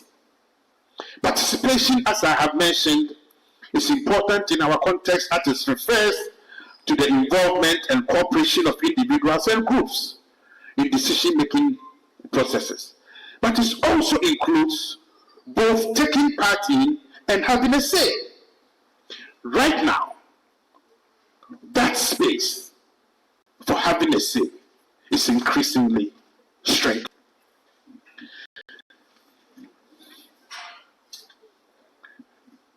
Broader stakeholder political participation, therefore, refers to the voluntary activities as private citizens that aim directly or indirectly at political systems and processes, in this case, towards election 2024. Chair and Right Honourable, let me make my concluding statement. Second is true. Politics in Ghana have been characterized by chaotic and performative rhetoric and actions both intended and unintended intentions, with the aim to distract the public from outcomes and promises not intended to fail.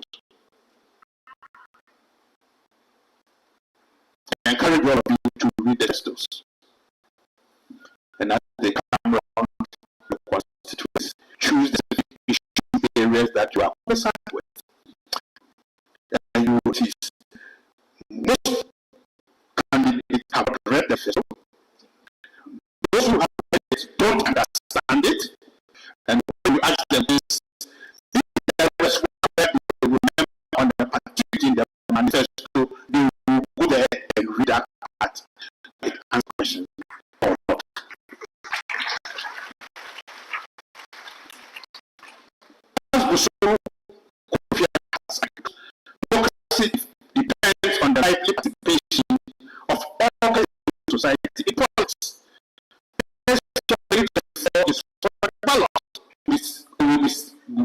secured with active participation. Informed engagement will begin the process of restoring citizens' trust, honesty, and integrity back into public life. There is the need for the country to embark on a holistic process of electoral reforms to ensure the integrity of future elections and creating that peaceful environment for sustainable development that we all crave.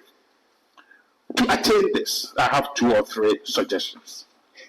1, to strengthen the integrity of institutions of accountability. Those institutions which are created to enforce the law and particularly hold those who flout the law to account. There should be no selective holding of people to account. We are all subject to the law. We need to strengthen the integrity and accountability of the justice sector. But also we need to police the internet much better. We've got to focus on what matters to citizens by prioritizing the effectiveness of those institutions and public officials most relevant and present in the lives of ordinary people. As stakeholders, we must make democracy count.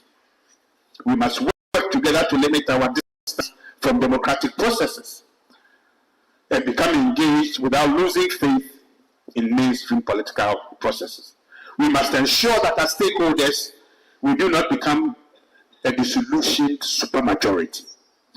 Trust, engagement, and delivery matters. Rebuilding the relationship between state parties and citizens.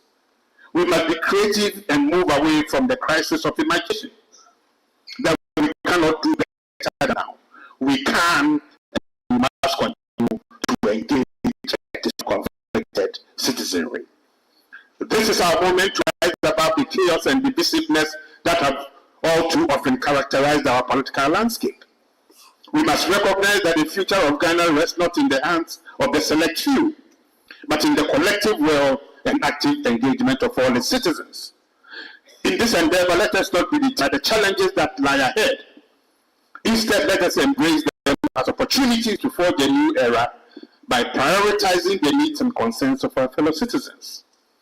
We can build a Ghana that truly reflects the will and values of its people. The 2024 elections are not just a contest for political power. They are a referendum on the very soul of our nation. Let us rise to the occasion, united in our determination to secure a future that is free, fair, and peaceful. In doing so, we will not only honor the sacrifices of those who came before us, but we will also pave the way for generations yet unborn. Let us stand tall with unwavering resolve and forge a path towards a Ghana that shines as a beacon of democracy, unity, and progress. Finally, let us be guided and strengthened by the soaring lyrics of our national anthem. Bold to defend forever the cause of freedom and of right. Fearless honesty and system of justice rule. With all our will and might, steadfast to build together a strong unity.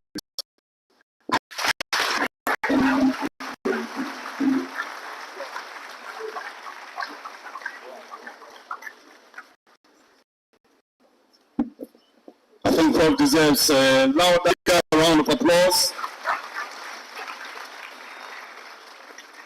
Thank you very much. And as Prof takes his seat, just to bring us a little relief and to prepare us for the discussions, I realized that Prof was able to maintain our attention and people still seated, waiting even for the next speaker.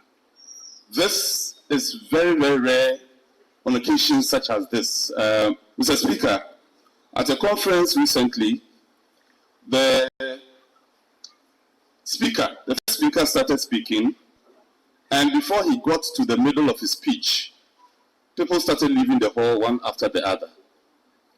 They left until one person remained in the hall. The man continued to read his speech till the very end, even though just one person was sitting in the auditorium listening to him. after he was done, he was curious as to why the one man, sat in to listen to him. So he went to him and said, I realized that when I began reading my speech, everybody started leaving, except you. Please be honest with me. Why did you stay behind? He said, oh, it's not because your speech was interesting. It is because I am the next speaker. But, Prof, in your case, you have made it very easy for the next speaker, Mr. Kofi Bentil. Mr. Kofi Bentil, before you come, I want you to give Prof a handshake. Thank you very much. He has made the work very easy for you. You still have a full house. Let's give Mr. Kofi Bentil, Vice President Imani Ghana, a round of applause as he steps forward to speak to us. Mr. Kofi Bentil is a legal practitioner. He's Vice President Imani Africa, and he will be leading the discussions of the main presentation. Mr. Bentil, thank you very much. Thanks. Okay.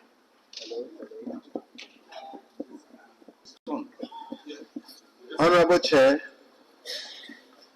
Right Honorable Speaker of Parliament, Chiefs, and dignitaries here assembled. Ladies and gentlemen, all protocol observed, I thank the Honorable Chair for inviting me, and I hope my discussion will help in our quest for peaceful elections. It's always a pleasure to come back to TAMALE and the North generally. I hold fond memories of this place. In 1988, I spent a year doing my national service here. I lived in Kambele. And I have to tell you, I was amazed at what I found here, and it has never left me. Indeed, a lot of the influence in my public advocacy comes from some of the things I saw and experienced here.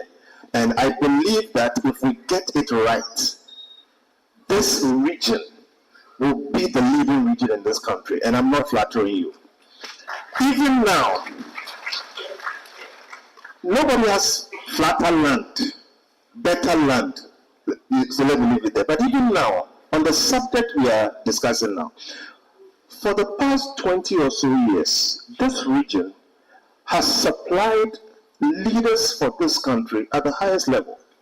If you take from, just even from, if you leave Dr. Hilal Imani, just even from President Mahama, he was vice president, he had been a minister, deputy minister, and then he later became president, okay, and then after him, today as we speak, the vice president is from here, the speaker of parliament is from here, and the next president will be from here.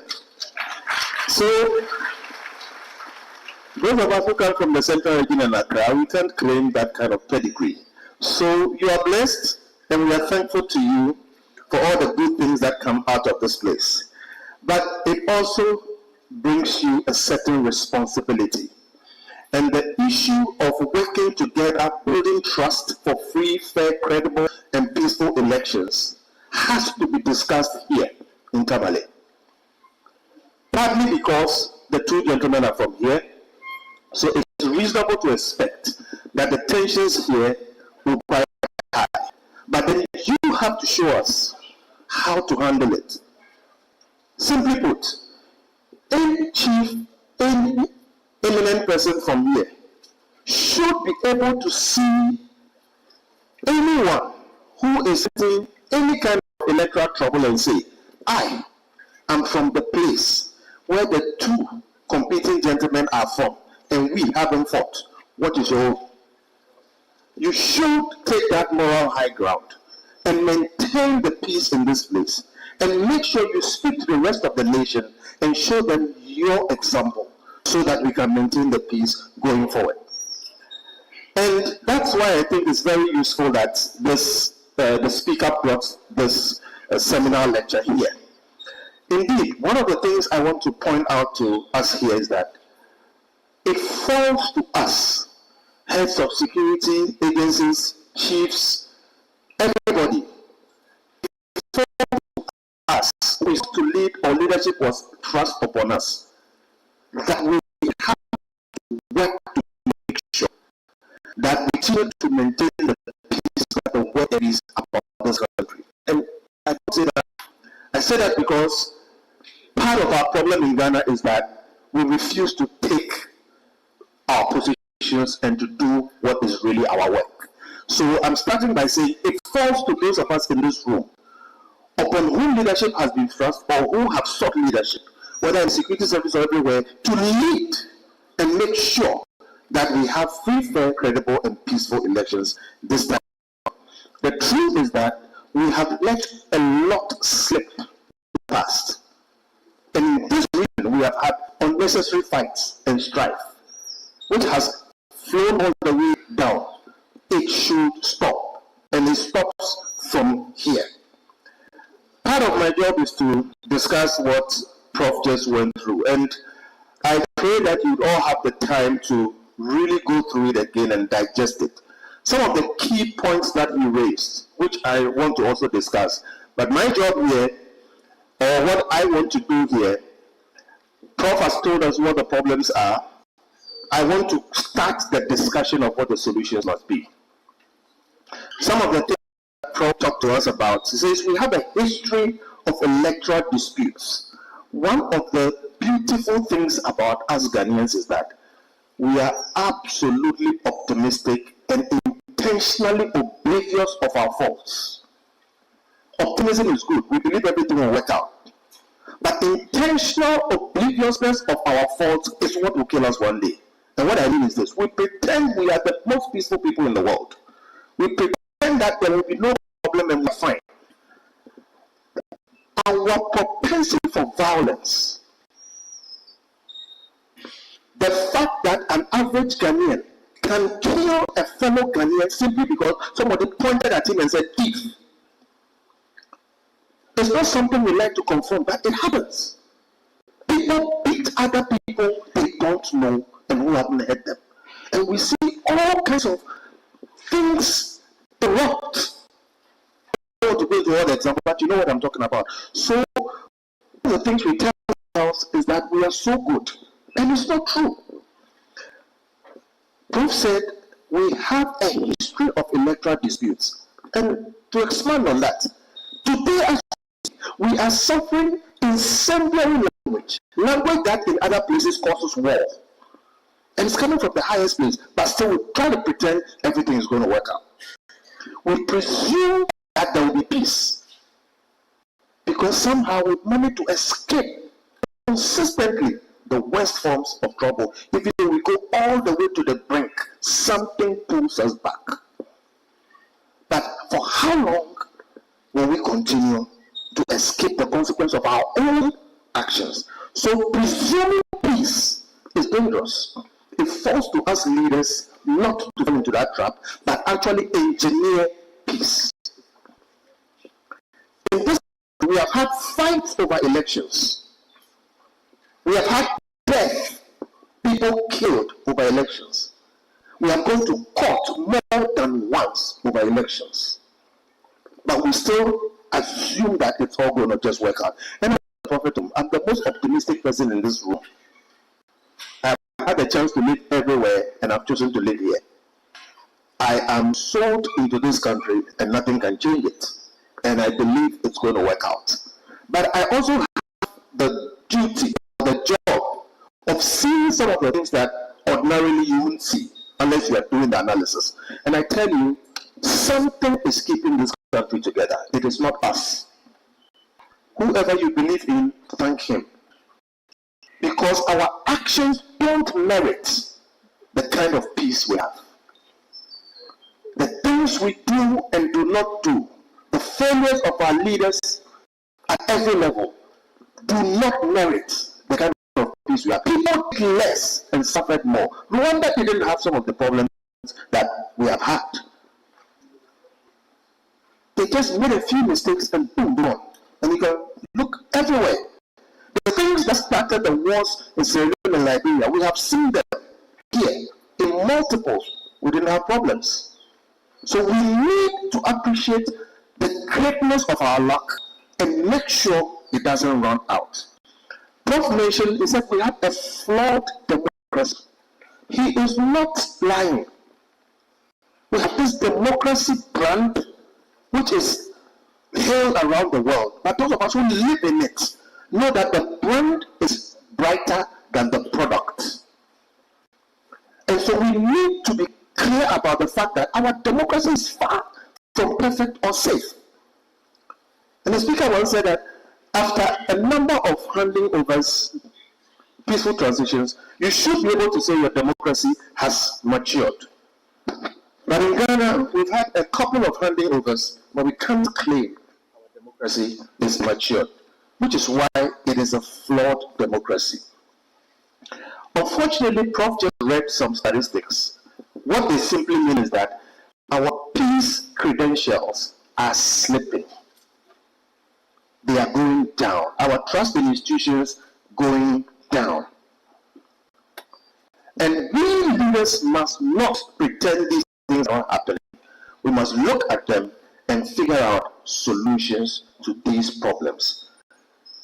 Prof asked the question, do institutions matter?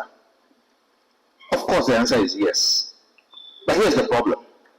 In this country, our institutions somehow are part of our problem. And indeed, our leaders also, who have to make sure that the rest of us can sleep easy, are the ones who cause us problems. When Prof talked about the incendiary language, where is it coming from? It's coming from our leaders. And if you talk about whether institutions matter or not, regarding elections, the prime institution that comes to mind is, of course, the Electoral Commission. And you ask yourself, what's the problem? Look, I always tell people that structure regulates conduct. Structure, the way things are positioned, regulates media. The people in the Electoral Commission are not bad people. But when they end up in a certain structure, that structure will determine how they behave. And I will say here that the structure upon which the Electoral Commission is based is making the Electoral Commission too autocratic, too impervious to good advice, and they are endangering the Republic. If I had the time, I would explain why we had to create that kind of structure in 1991, because we had a strong man, military data in President Rawlings, and so we had to build things around him. But indeed, we've come beyond the point where we need that kind of structure. There is no reason why the Electoral Commission, for instance, should be determining the number of constituencies. But that's the structure. And whatever you do, you have to appreciate that even if you're a good person, structure will determine your behavior. So it's time we start looking at the fundamental structures. If you look at the arrangement in this room, some people's backs are to the podium. It's because that's how the place is structured. If it was not structured this way, there's no way you would decide to sit that way. So we need to appreciate some of the problems we are facing are coming from the fact that we have created that structure, and it comes to a time when you break things and remold them. Prof mentioned, interestingly, he said, we need to figure out a post-Gettysburg development plan. We need to develop systems and electoral reforms that fit. I started today. I don't have all the time, so I'm going to tell you the conclusion from the beginning. And because I will not be able to explain everything, some of them will look very, very controversial. I'll show you. Some of the things I'm going to say, I've processed them for over 10 years. And we've had discussions in Imani over some of them, and in the beginning, some of them thought I was crazy, but with time, they come to appreciate where I'm coming from. So I'll say a few of the things, and then we'll go. But most of the problems that I think we should deal with must focus on the EC and a number of institutions who we believe should be more active, at least in the short time. Prof mentioned some of them: the Electoral Commission, the Judiciary, political parties, NCC, the National Commission on Civic Education, civil society organizations like Imani and others, the National Peace Council. I add the Council of State. Of course, the media and other stakeholders in elections. Every one of these persons or these groups, because of the shortness of time between now and the next election, and the fact that many things are already cast, what we need to do, at least in the short term, and I'll come to the long term, is to get the EC. I say only because they have powers which they exert, and I think wrongly. But as long as the structure is there, they can choose to do what they are doing. We, however, must not allow that to degenerate and create the problems we can see but hope will not happen. So we should encourage the EC and with moral suasion almost force them. What I mean is this: by law they can choose to say some things or do some things, but if all of us gather together and stare them down and say, you will do this because you should do this because that is what makes sense, even if the law gives you the power to say that you will not do it, we think that as citizens of this country it is proper for you to do it this way so we can maintain the peace. We have to do that in order to maintain the peace for the 2024 election, and not let the EC make its own mind up regardless of what the facts are on the ground. I think IPAC must be strengthened, and I think every stakeholder must urge the political parties to be active there, and we must all work with them on it.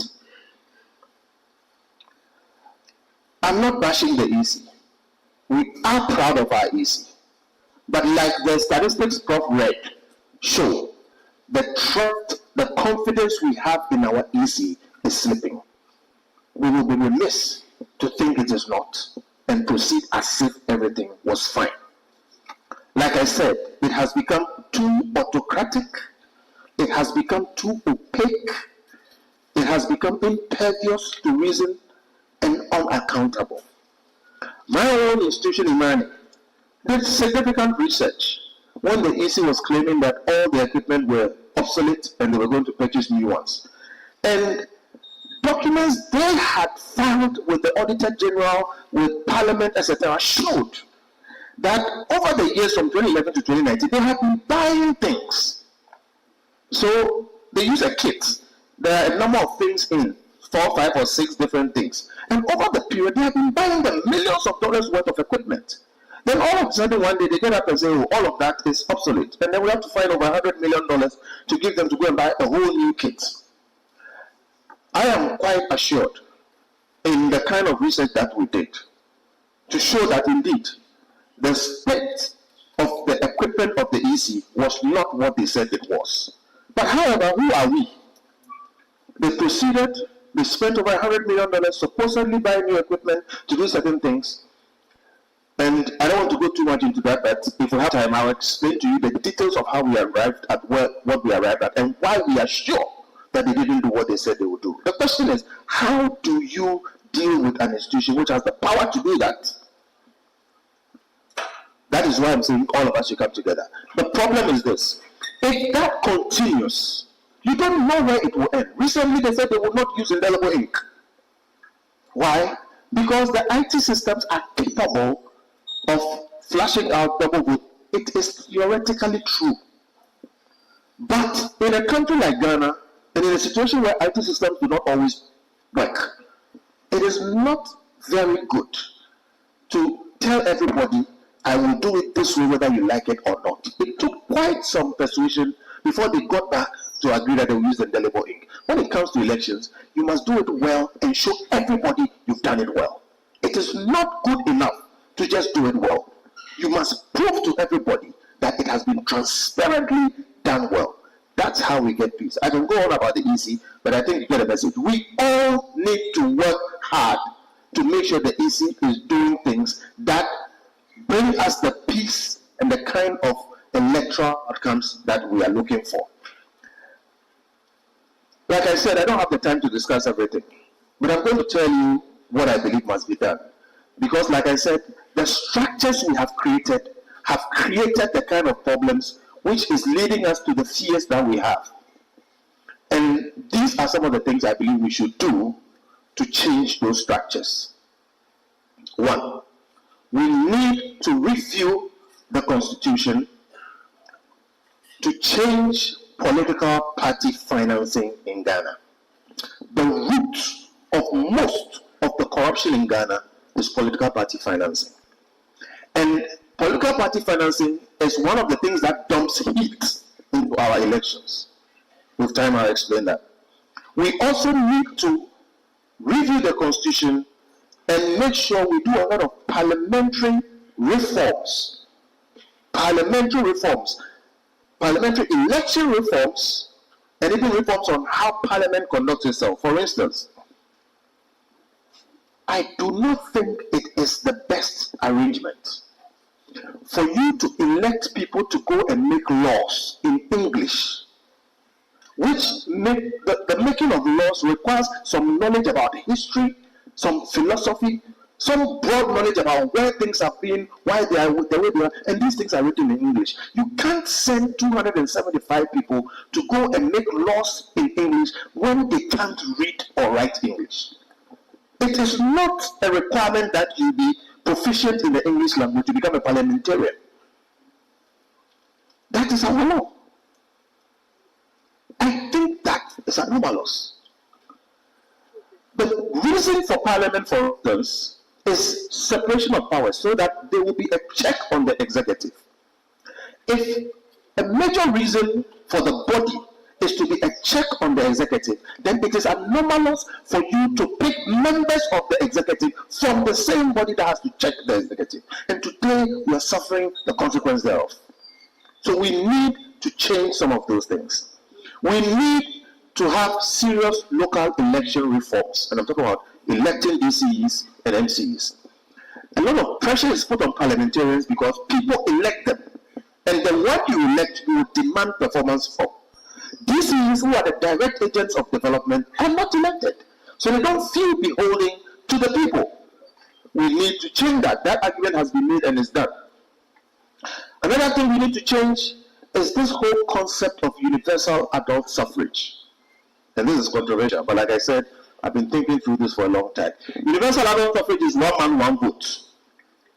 And let me say something simple, just to put it in context. We learned this from Europe and America, the UK, and those places. This is the fact. The people who pushed one man, one vote on us do not practice it. In America, they don't elect their president on the purpose or on the basis of one man, one vote. They have what they call the Electoral College.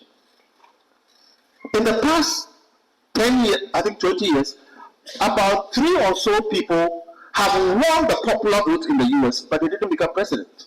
The people who had the minority vote became president because of the workings of the Electoral College. There is no way Americans will allow one man, one vote in America. It will not happen. I pray it happens in my lifetime, but I'll be surprised if it happens. So how do they impose it on us? In the UK, it's a constitutional monarchy. The Queen picks the Prime Minister. The elections for Prime Minister is a suggestion to the Queen. And in recent years, they had 3 or 4 Prime Ministers without election. They like you, they keep you. They don't like you, they kick you out. Another Prime Minister comes in. They move on. They get to a point they want to have an election, then they call an election.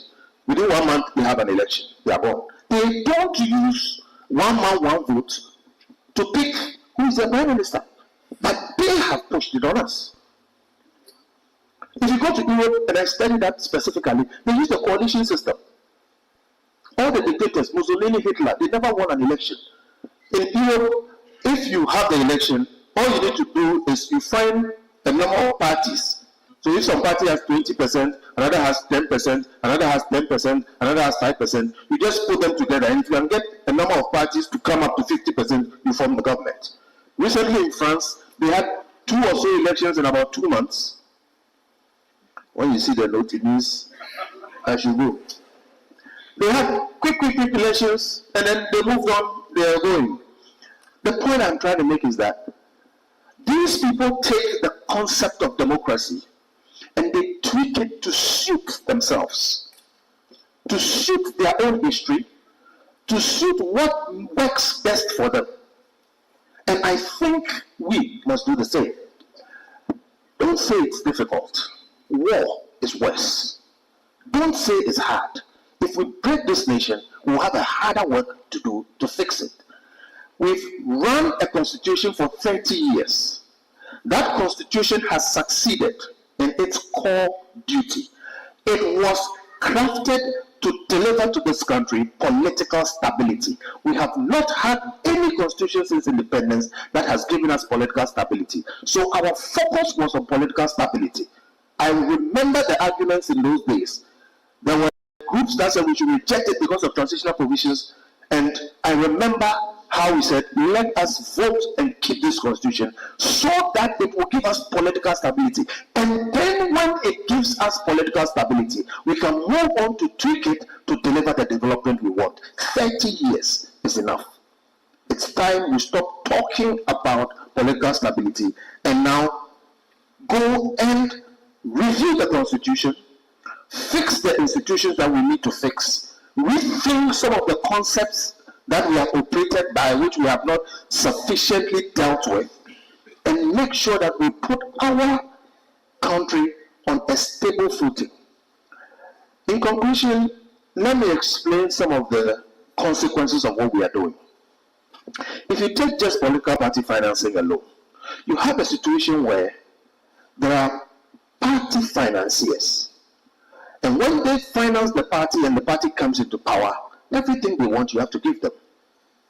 Because of that, these people have become untouchables in our society. And when that continues, you're going to get to a point where nothing can be done about them except somebody picks a gun.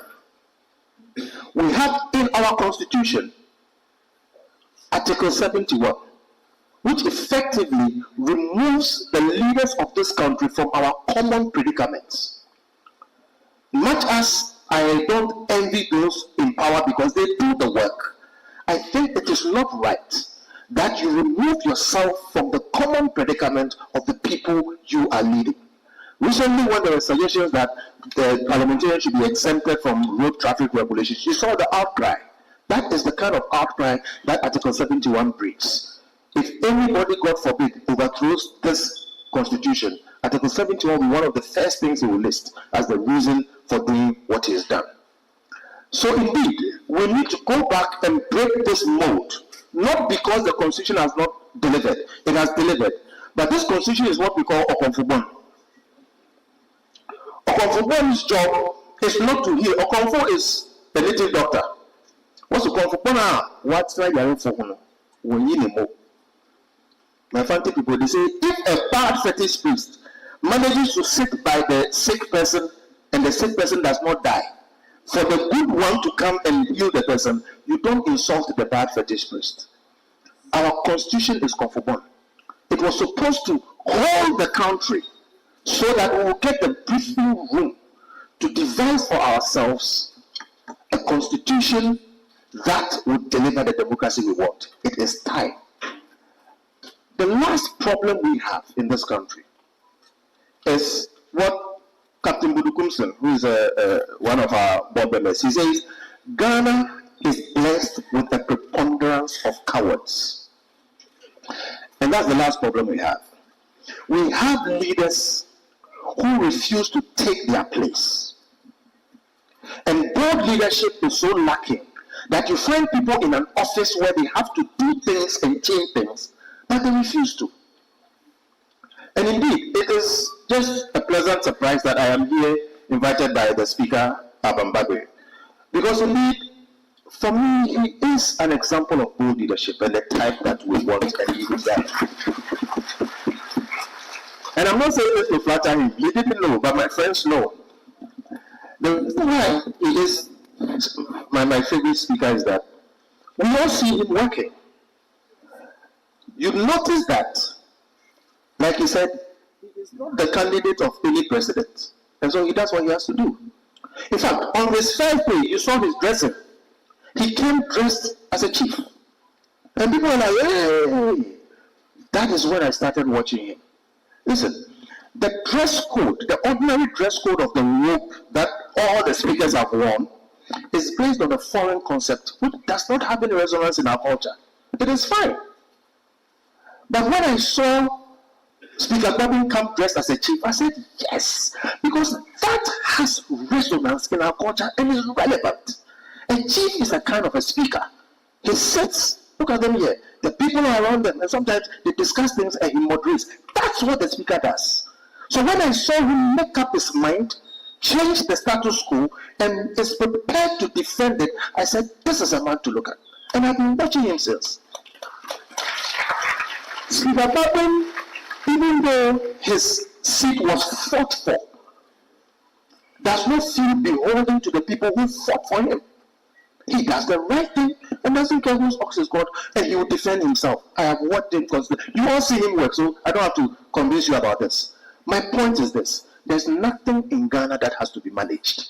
Everything has to be transformed. And until we get leaders who are prepared to step up to do the transformation, we are in trouble.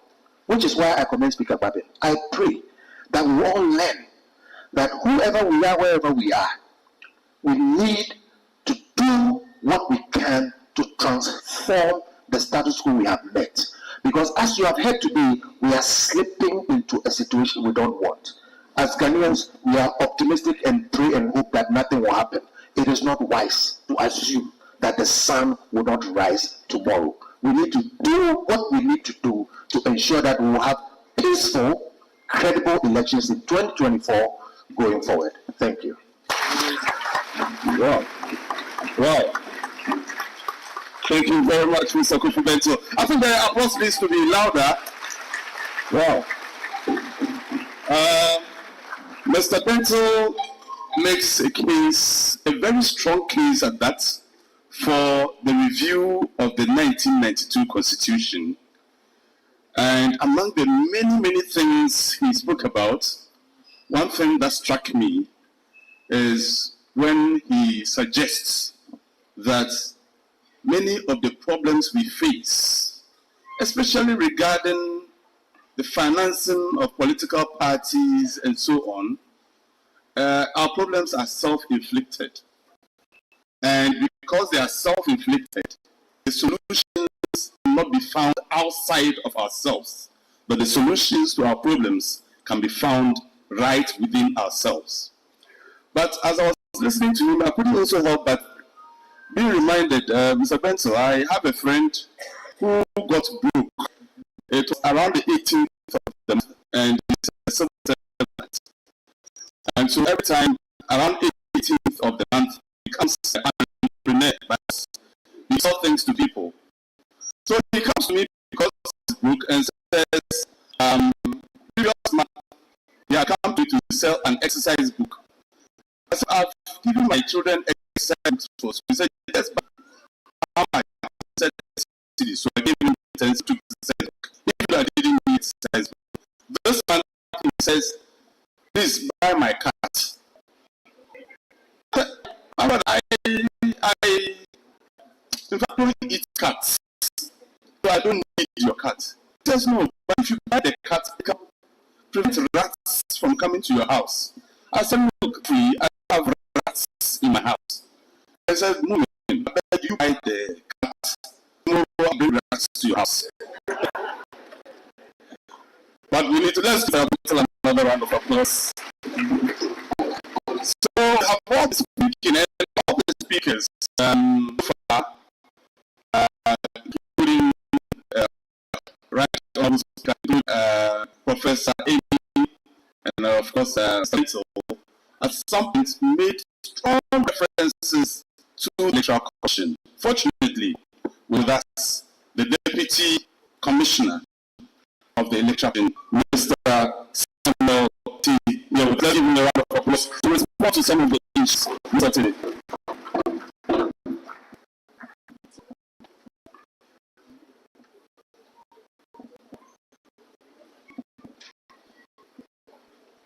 Thank you.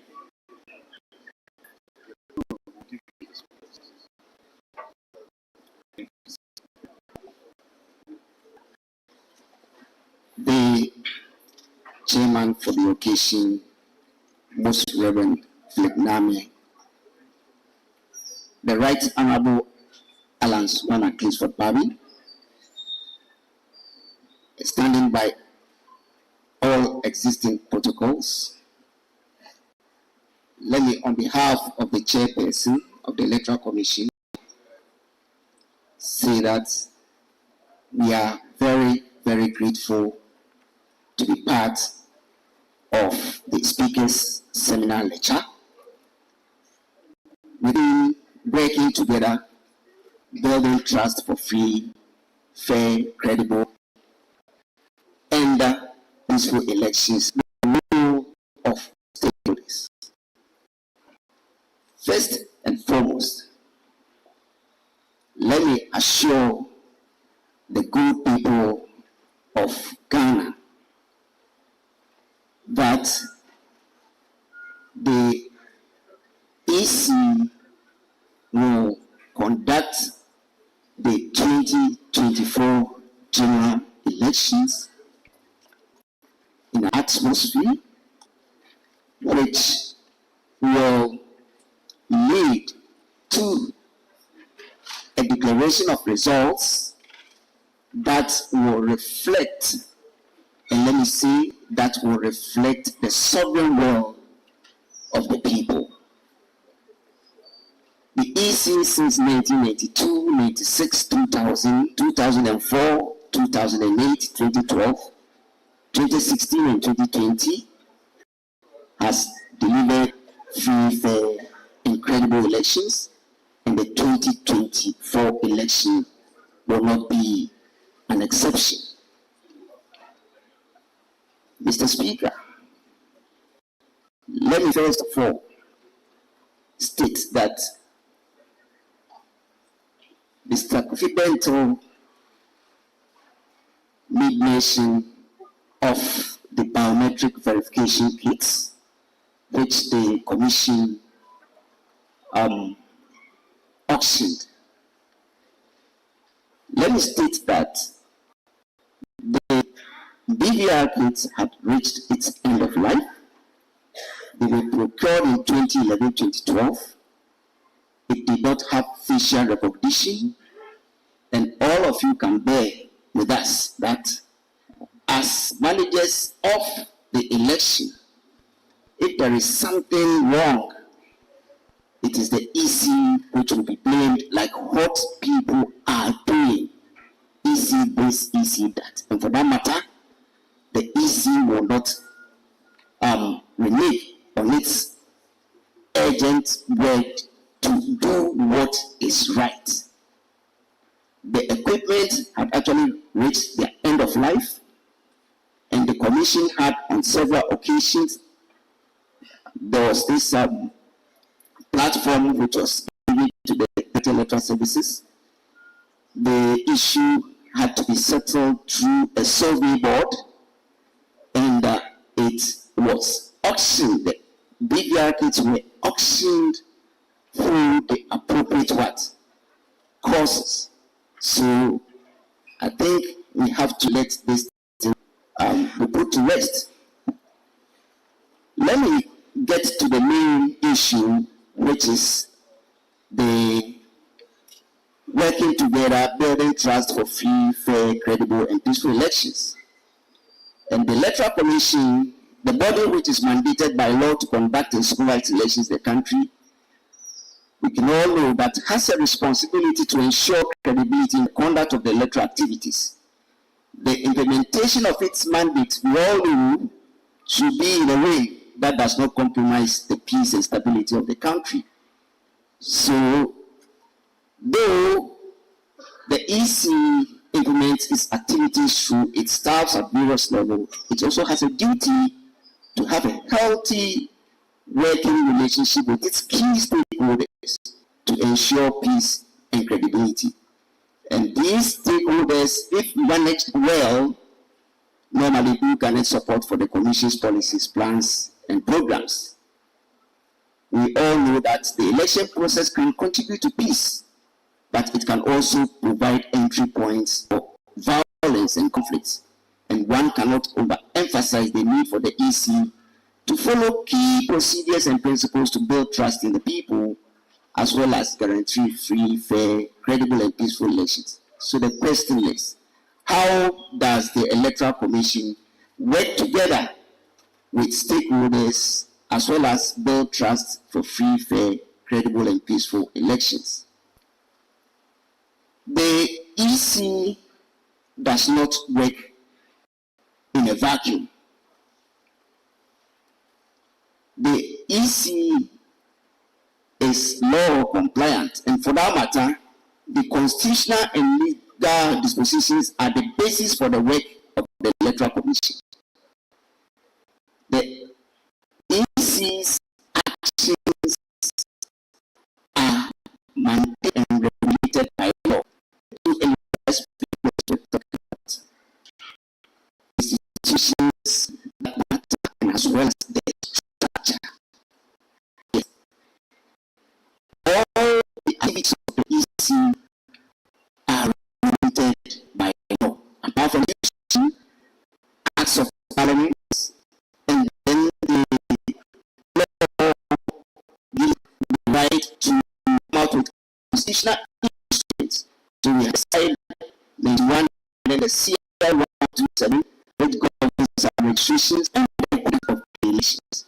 So the bottom line is there is no room for discretion on the part of these. All our activities are grounded in law. For that, if there is a need for all of us to take a look at the law and then make certain changes, that should be the right way to go, and not to bring the EC, because the EC does not work in a vacuum.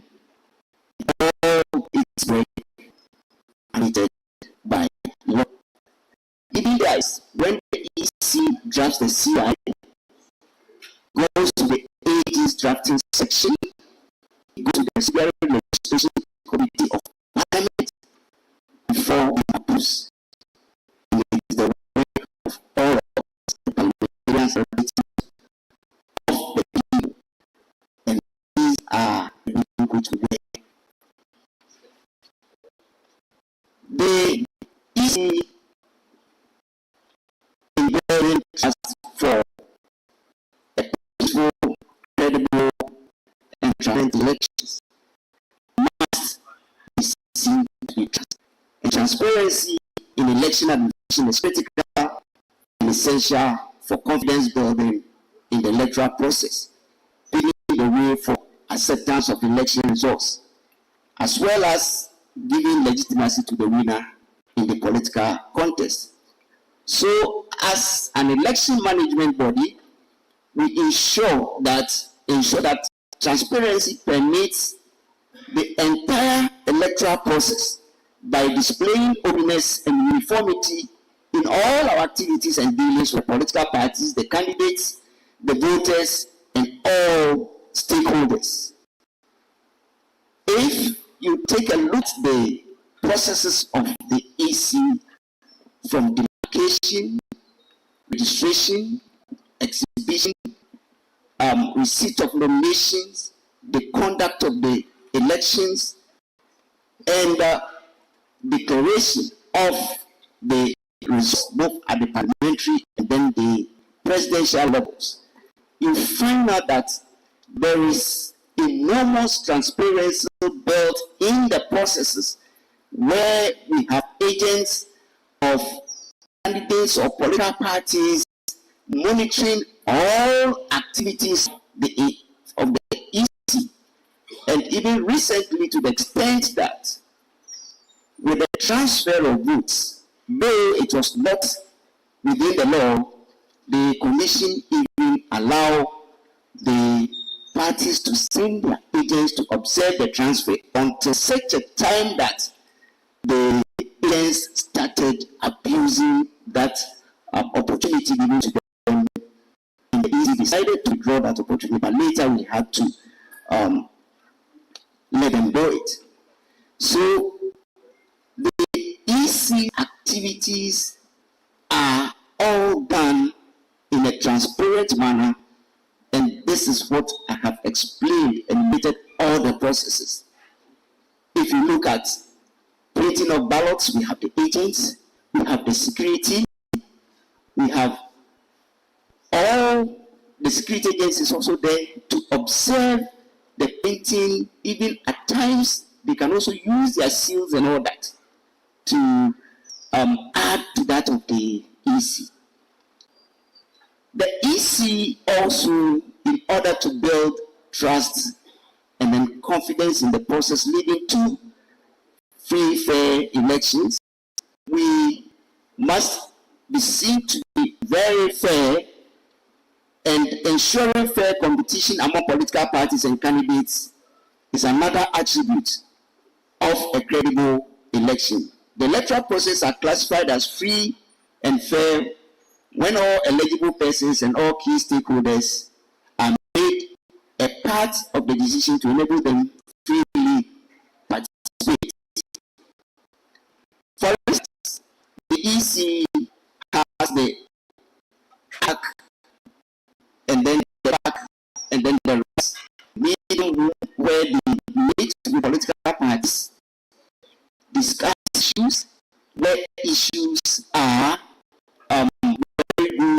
The commission actually takes them into consideration a number of issues which have come out at the IRAC meeting, which the commission has actually taken into consideration.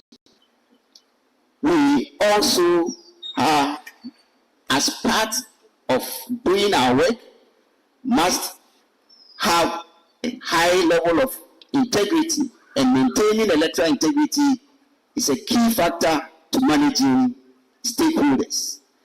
Obtaining electoral integrity is to adhere to international standards and global norms governing the appropriate conduct of elections, and we are mindful of the treaties, the protocols, the conventions that has conducted elections activities under democratic principles. And at the beginning of the year, the commission made it clear that it was not going to amend any of its CI, or it is not going to make new laws so far as the 2024 election is concerned.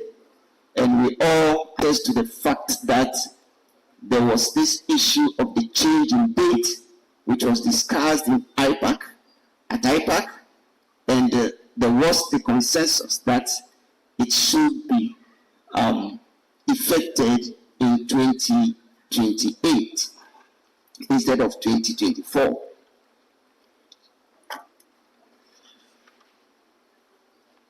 As part of the Commission's efforts to build trust amongst the citizens in order to ensure a free, fair, credible elections, the Commission endeavors to make all of its aspects of the election process accessible to all persons, especially persons with disabilities. The registration, exhibition, and voting processes are made accessible in order to encourage turnout. There is also access to information, stakeholders well informed. For instance, registration and voting centers are made accessible to allow free movement of officials and voters.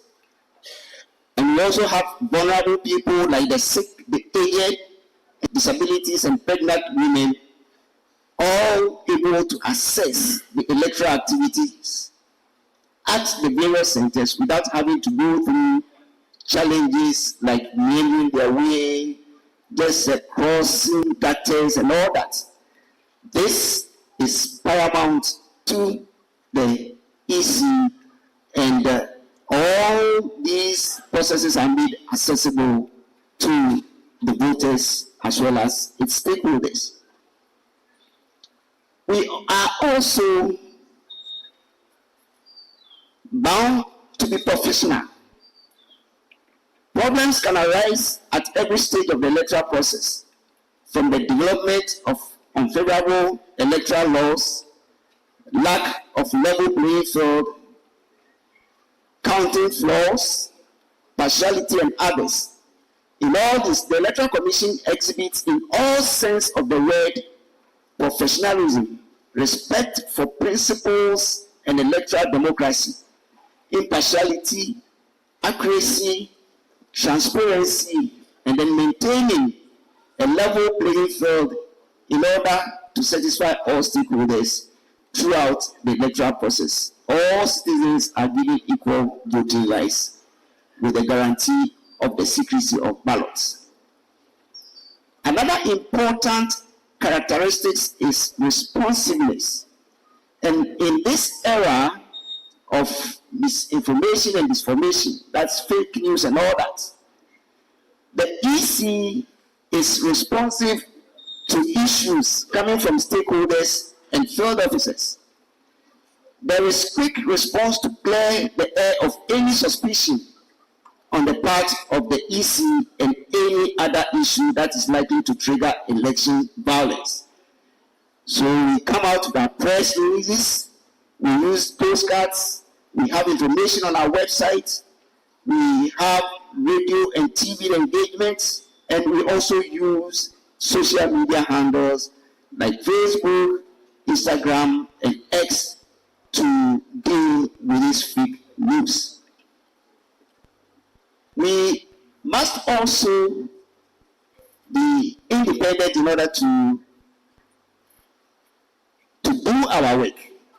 So far, we have not actually encountered any pressure from any institution. The EC works independently.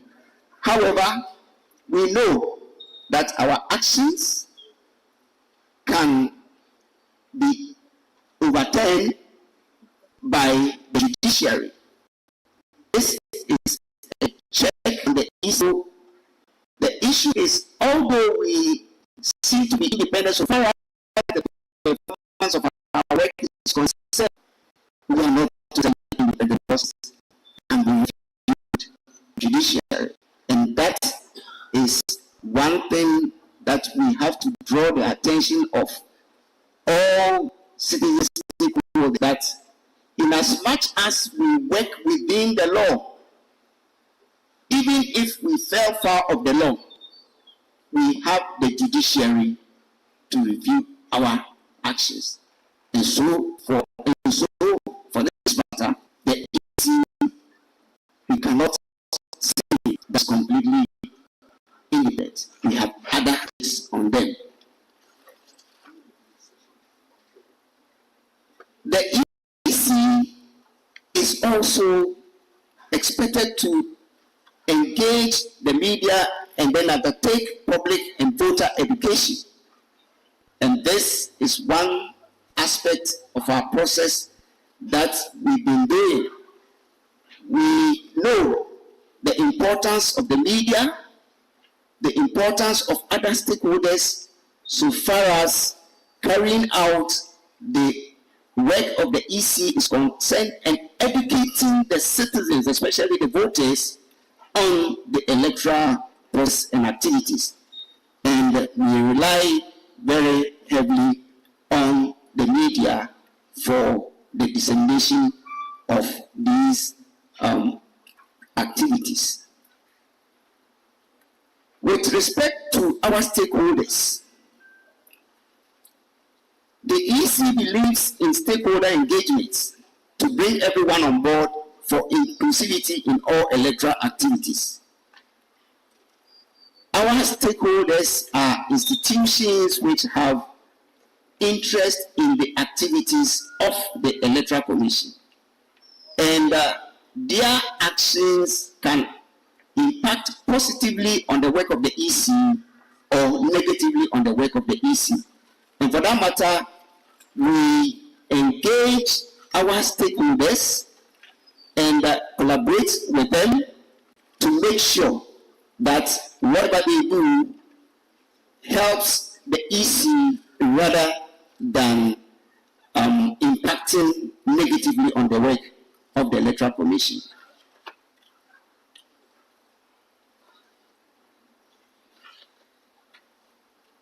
We, as an institution, to build trust, have over the years undertook reforms, all in the interest of promoting peaceful elections. Some of the introductions, some of the reforms, key amongst are the following: the institutionalization of a structured IPAC, involvement of political party agents at various stages of the electoral process, political parties having representatives at printing houses, introduction of digital technology by embossing security features, the use of the SMS short code for verification and confirmation of voter registration details, and the introduction of online portal for the recruitment of temporary officials. One significant introduction is the introduction of facial recognition in our biometric technology. We've also had the chance of publishing election results of the Commission's website.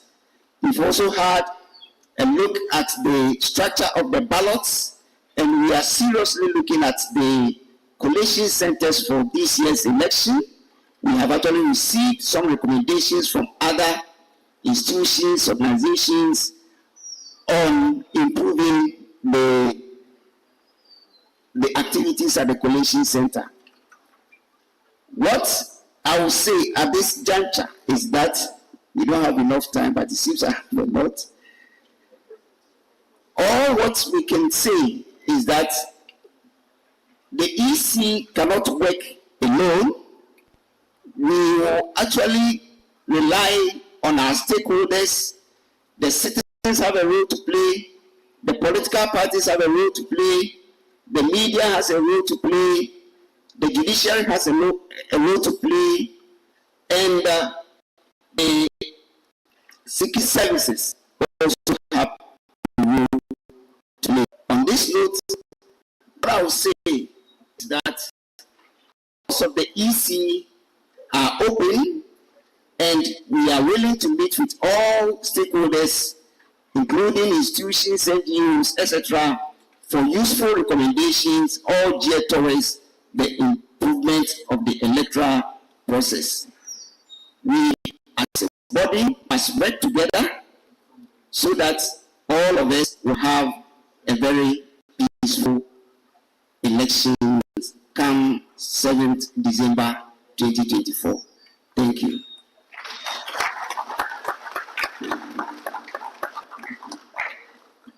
Well, thank you very much. Another round of applause for Mr. Samuel Tete, Deputy Commissioner, Electoral Commission. We were joined during the event by representatives sent by the NDC.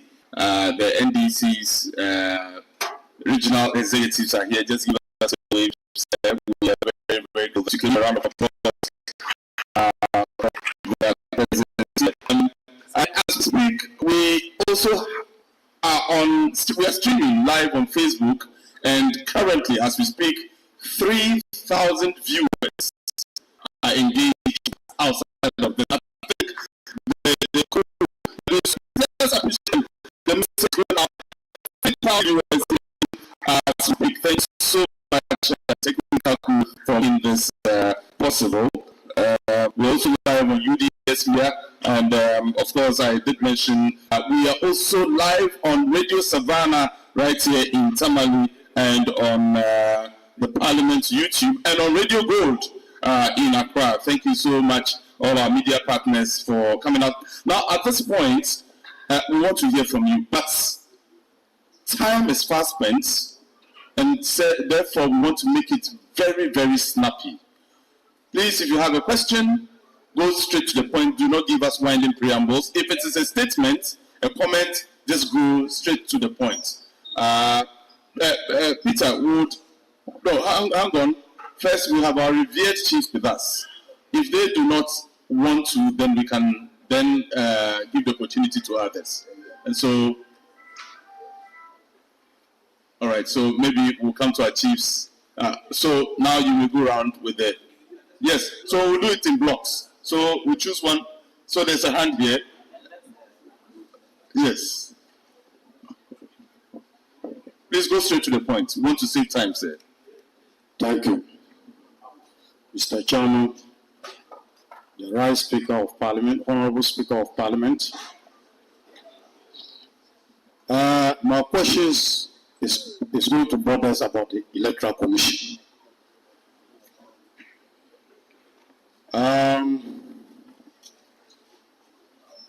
The Electoral Commission and its conduct of the upcoming general election 2024. To start with, there were several reports of system failures and constant breakdowns of devices during the voter registration. These results kept in delays and slows of the registration process. Sorry, we have seriously overrun our time. Go straight to the question. Just ask the question. No preamble, please. So they just ended voter. What is the question? What is the question? That is what I'm going to ask, please. If you can give me time, please. They just ended voter exhibition.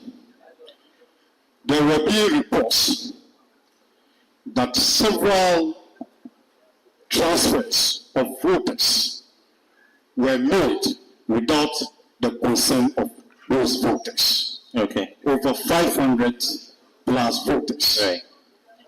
Thank you very much. We want to know what assurance can the Speaker give us that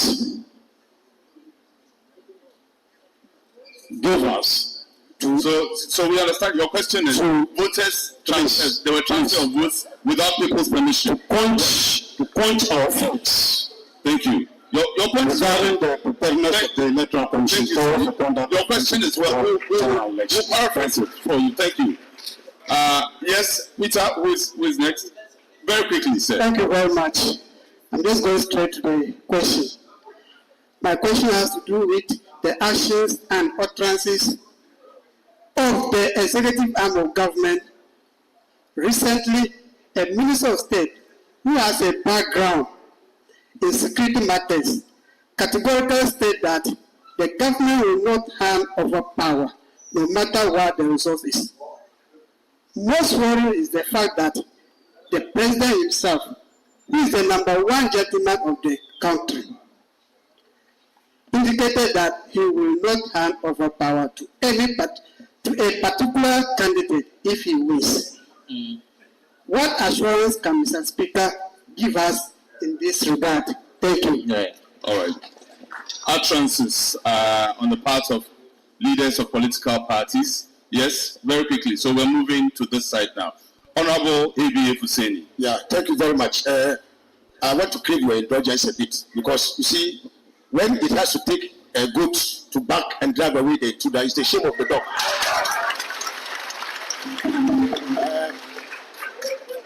Our speakers have eloquently spoken here about the need at all material times for the EC to be seen to be adhering to the law. Because any discretionary action that the EC undertakes can be subject to abuse. And all of us can go back and read Article 296 about the exercise of discretionary authority.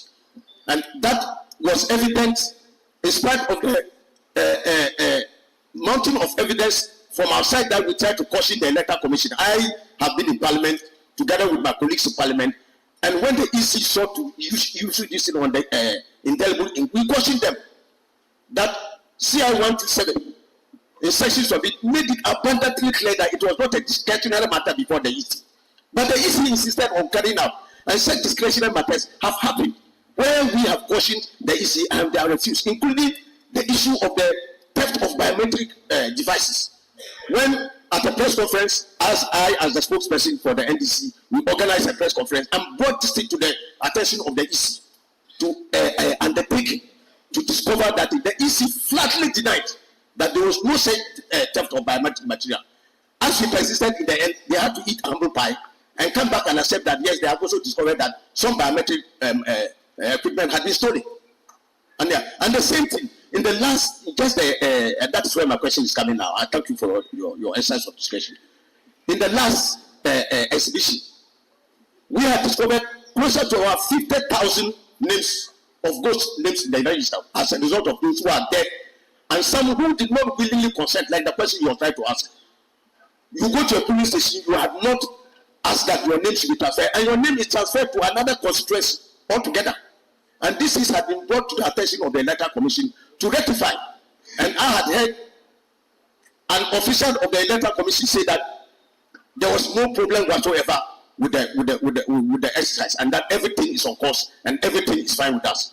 If we bury our heads in the sand, like our very distinguished presenters told us, we have an explosion in our faces. All right, and we cannot afford to let this thing happen to us. So the Electoral Commission must open its ears and listen. It must not be impervious to reason. Thank you very much. People are trying to point out so that they can correct the anomalies that are in the current voter register. All of us will have a register that all of us can respect, and so that when we go into the 2024 election in December, and everything is right with our register, the votes are clearly accounted for, and the true verdict of the people is recognized and declared on December 9th or so.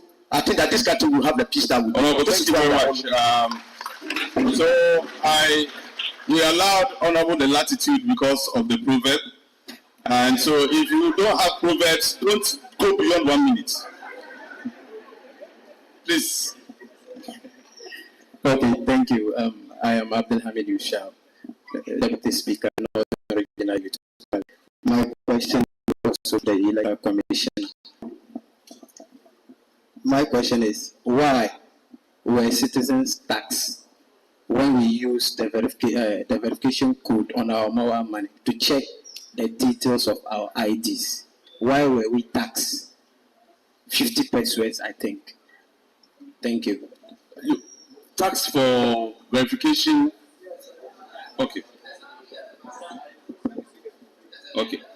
Please, I understand there's a lady here. Yes. Please. And then we'll come to this side and we'll wrap it up. Thank you. Please, quickly. I work with ISODEC. My name is Agnes Kanda.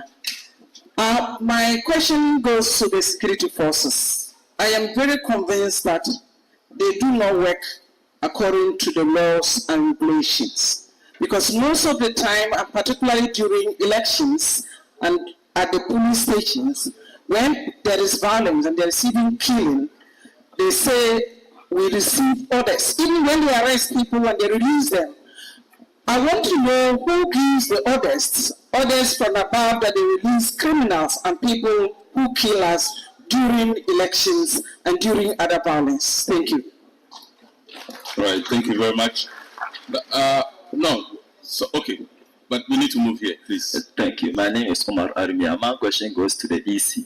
As stakeholders were complaining about the credibility of the register for voting, the EC on Facebook posted that we should disregard the claim that the voters register is not fitting for elections. So how can they assure us that they are willing to work with the stakeholders to ensure that we have peaceful election? All right, thank you. Let's go this way. We'll take one, and then so that's the first question, and then we'll take the final one. Okay, thank you very much. My name is Mohamed Sadat Suleiman. I work with GDCA. Please, my question goes to the Electoral Commission. Recently, there have been some concerns raised about some non-party people appointed into the EC. So how do you trust the Electoral Commission to deliver a good election? Thank you. Anybody from here? Okay. Yes. And then Peter will take the last one from the lady. Thank you. Thank you. My name is Mark Mansurukan, a student of the school. I could go to the Electoral Commission. We all know the Electoral Commission to be an independent, and we have been hearing, we heard so many ways. talking about we are going to win election, whether or not. I'm not good. Like I can't quote it best. So how can the electoral move to us or put measures in place to assure us that what they are saying or both the parties what they are saying will not influence the electoral commission in this upcoming election? All right, thank you very much. We'll take the final question from the lady. Thank you for the opportunity, Mr. Chairman. Honorable Speaker of Parliament. I think in his address, he made us know that we needed to create peace and maintain it as well. And I think all the resource persons touch on that particular aspect because democracy is about development. And in dealing with development, where voter violence and all that should be a thing of the past. I think Professor Enin mentioned it. So it therefore beholds on us as people to do the needful. And here NCC is critical, and I think they mentioned NCC as one of that, the stakeholders who needed to get that done. But here is the case in NCC, we are constrained with resources, logistics. We don't have the needed vehicles to move around to change the minds of the people, to appeal So what is the question? of the people. What are they doing for the NCC? Resources, vehicles mounted with platforms. So it's an appeal, not a question. Yeah, for yes. NCC to be resourced. Madam, we lack time. No, I'm just helping you to make the point. I want to be emphatic. We need vehicles mounted with public address systems to appeal to the emotions of the people, not to take us. And who are you appealing to? We are appealing to the speaker. All right, thank you so very much. Let's give it. So the very final one, sir. Thank you. Hello, my name is Haji Baba Zakare. Hi. I retired. I'm representing the retired players association, Northern Region. I want to know why the match this thing. I want to know why the Democracy Cup is not organized in TAMALE here, because we also have retired players in the Northern Region. All right, thank you very much. You want Democracy Cup to be played in the region. Mr. Chairman, with your permission, I'd like to start with the EC. Many of the questions were directed at you, so you don't have to come down. We'll bring the microphone to you. You may want to just put them together, answer within. If we can have the answers within 5 minutes, so we can get to the next. We still have a second part of this event, so we are trying to squeeze the time so we can. Yes. Okay. So thank you. Thank you very much. The first question relates to reports of some transfers which were made. Excuse me to say, some people actually went to some polling stations and they saw that their votes were in another polling station. First of all, let me place on record that the importance of the exhibition exercise is for people who registered to go to their various polling stations or registration centers to check on their voter details. You can make corrections. So that is the essence of the exhibition exercise. Secondly, referring to the incident at Pusiga, there were some votes from Tamale at the Central and one other constituency to Pusiga, Tamale South to Pusiga. If you look at the transfer process, if I want to transfer my vote from one place to the other, where I want to turn my vote to, you have to get to the places. You have your biometric skin and a new voters ID card is you reflecting your new polling station. In the case with Pusiga, the voters were claiming that they did not get there. Meanwhile, their names were in Pusiga constituency. So the commission has set up a committee. The first thing that we did was that we suspended the district officer. And we are meeting the secretaries and then the technicians on the committee. What the commission realized was that instead of they going to the center, they didn't, but rather the pictures, the photographs on the voter ID card were captured, and that was what they used to effect the transfer. Someone collected those cards under the pretext of made them lose or whatever. They managed the transfers done without they going to the district office, and they used the photograph. So we have suspended the officer, and we are investigating. Those who are involved will be sacked. So that is it. But it is not widespread like what you are saying. It is a case in Pusiga. Then the second one is about the verification names. No, okay, those names. I thought that was married to the Pusiga incident. No, the Pusiga incident is different. But Honorable APA Fuseni is talking about those names, which I find it very difficult to know exactly what he is referring to, because you can have people who are dead, whose names may be on the register. The only thing that you have to do is to go and then object to the name of that person for it to go to the district registration review officer for determination. Each voter has a unique identity number, and for that matter, if your biometrics are taken, you are on the register.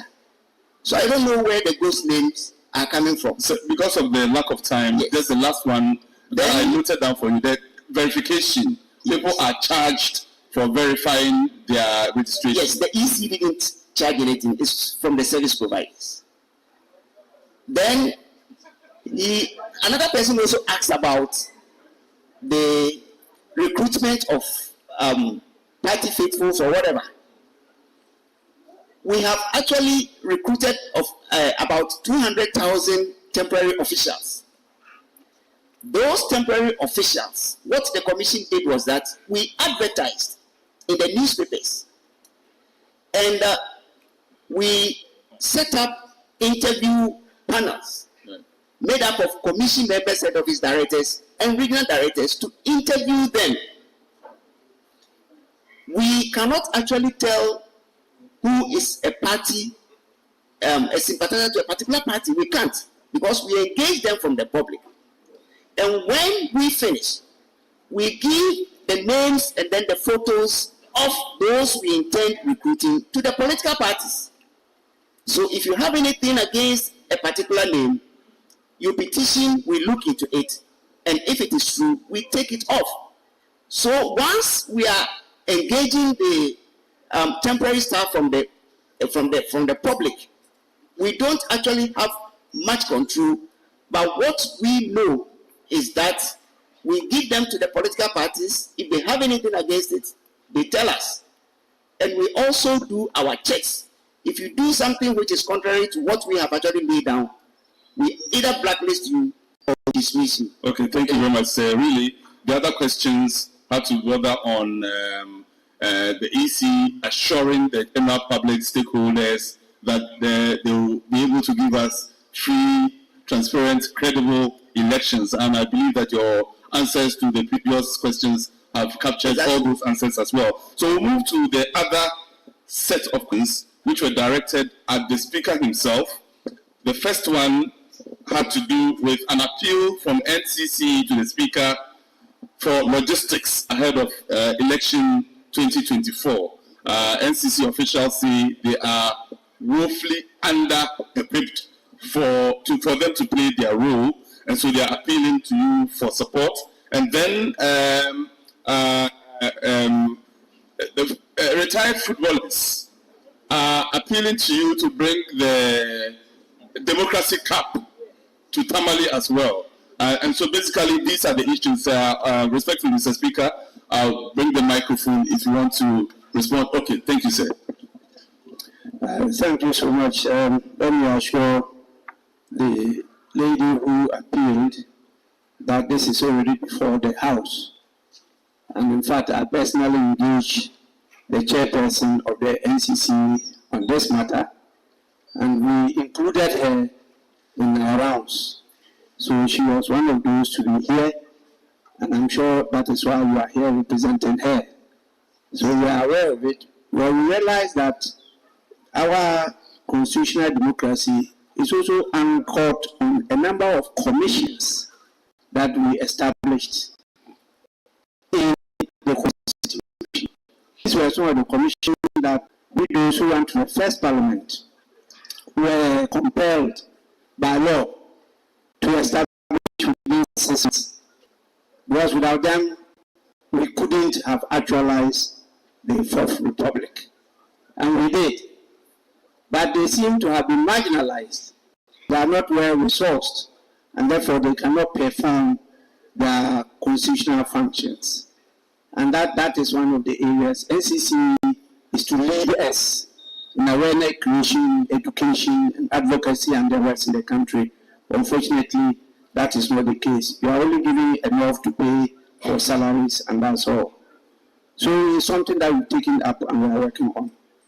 As for the ex-blaster players, we had to deal with the leader, which is Tornado. The Seminal peer was identified there.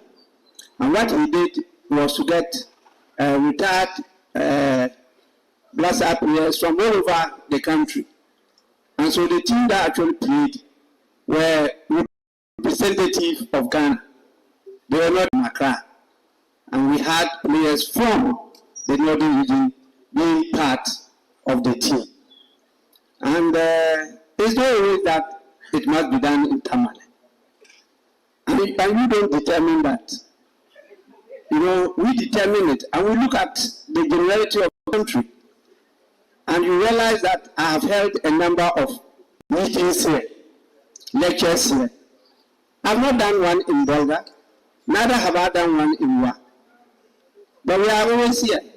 So what would they also say? You know, so please, let's deal with equity. Let's look at that. And let's be nationalistic in our outlook. Don't always be looking at yourself. Look at your neighbor. And do unto others as you want others to do unto you. That is my principle.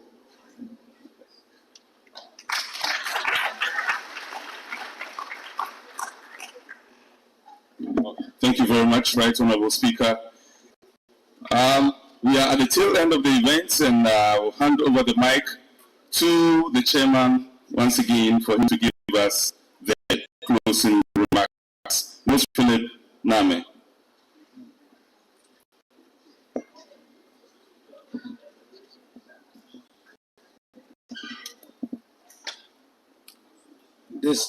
Distinguished guests, Honorable Speaker, Honorable panelists, ladies and gentlemen, as we come to the end of this seminar lecture on Work Together, Building Trust for Free, Fair, Credible, and Peaceful Elections 2024, the role of the stakeholders, I wish to express my sincere gratitude to all who have contributed to today's enriching discourse. Today Today's discussions have shed light on the critical importance of collaboration among all stakeholders in our electoral process. We have explored the multifaceted role that it plays in ensuring that our elections are not only free and fair, but also perceived as such by the entire nation. I would like to extend my heartfelt appreciation to our distinguished speaker for the insightful presentations and thought-provoking discussions. Your expertise and perspectives have provided us with a clearer and understanding of the challenges and opportunities that lie ahead. To our esteemed participants, thank you for your active engagement and contributions. Your questions, observations, and reflections have been invaluable in deepening our collective comprehension of the issues at hand. As we move forward, let us carry with us the key takeaways from today's seminar.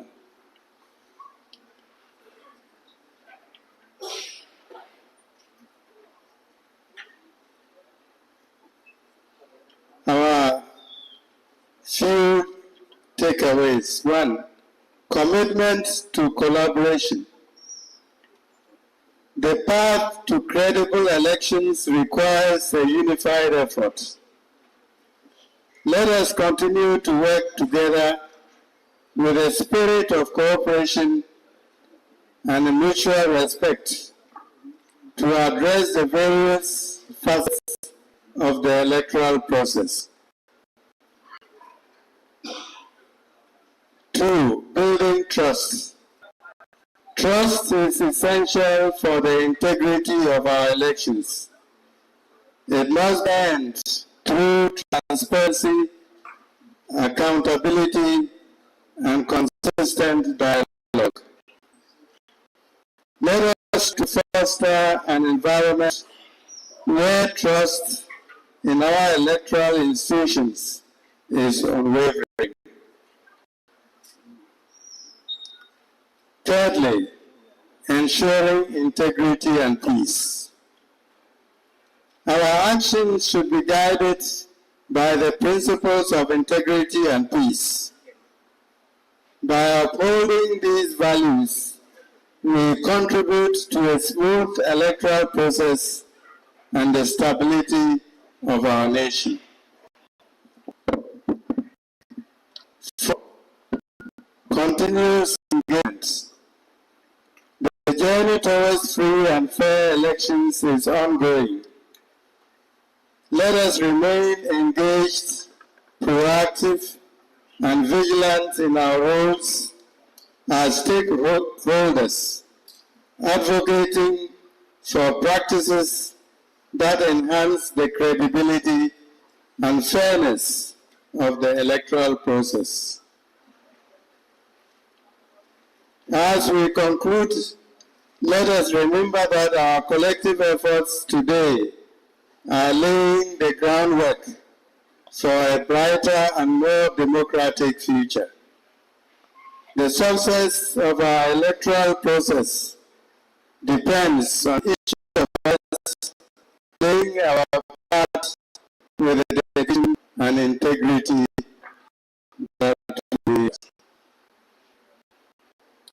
Thank you again to everyone who has made this event a success. Your commitment to the principles of democracy and good governance is inspiring. Let us carry forward the spirit of today's discussions and continue working together towards our shared goal of a free, election in 2024. May God help and guide us in our endeavors. Thank you very much. Thank you very much. Mr. Reverend Catholic Bishop of TAMALE has just given us a closing remarks. Earlier, we were joined by the director of the NCC, Alhaji Ali Mohammed. He came in the company of his district directors as well as some staff of NCC. We are grateful that you came. Now humbly invite Superintendent Mrs. Ifia Retired. She is the Director, Public Engagement Department of the Parliament of Ghana, to give us the vote of thanks. Thank you. Thank you very much, Momin. I was just right here. All too soon, or too long, we have found it a very important seminar or speaker. And assignment this evening is very simple. It's a one. Reverend Chair, all protocols duly observed, maybe for the last time. We have the Honorable Speaker, all 275 members of Parliament, and parliamentary service. I wish to extend our deep appreciation to all of us for to our home and also being of this history and also part of story. For somebody on a day like this to leave everything you're doing, only be part of this very, very important seminar maker, we do not take it for granted and say we are very, very grateful to all of our speakers. We have already them. He being part of one of the key stakeholders in elections, particularly when it comes to election security for over close to 2 decades. I think that the consideration for that selection is clear, and I believe we can put our hand together for them once again. I just want to say thank you to our Lord, the custodian of the lands. And we had not less than 10 paramount chiefs coming to witness this very important lecture. And so as it tells us the amount of importance they place on this particular lecture. And so distinguished invited guests, ladies and gentlemen, I think that the king deserves of applause. We cannot do without our chiefs. What can I say to the University for Development Studies? Again, pretty services, each one of you. For the reception so far, Regional Coordinating Council, the NCC, in fact, this is very tall.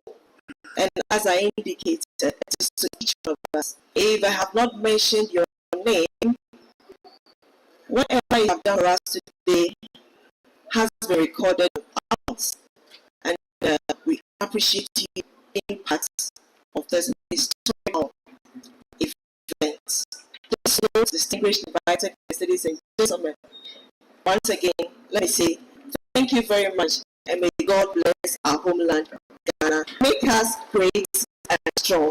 Thank you. Thank you.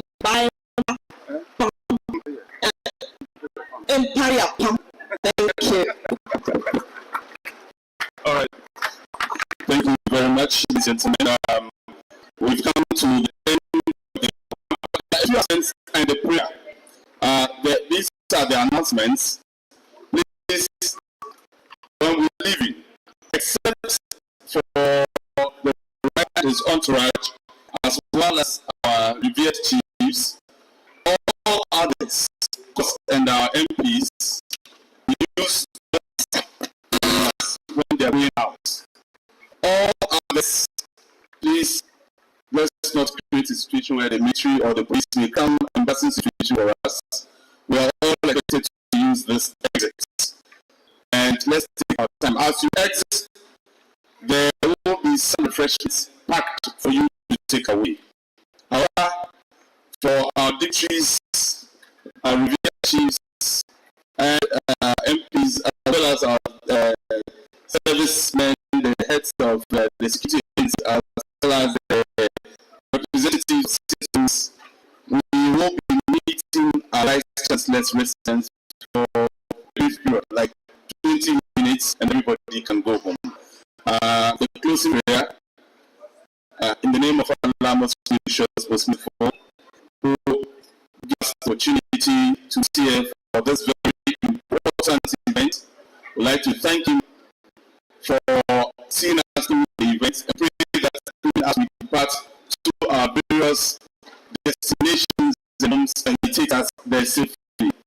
Alhamdulillah, Rabbil Alameen, Ar-Rahman, Ar-Rahim, Malik Yawmiddin, Iyyaka na'budu wa iyyaka nasta'in, ihdina siratal mustaqim, siratal ladzina an'amta alayhim, maghdubi alayhim waladdallin.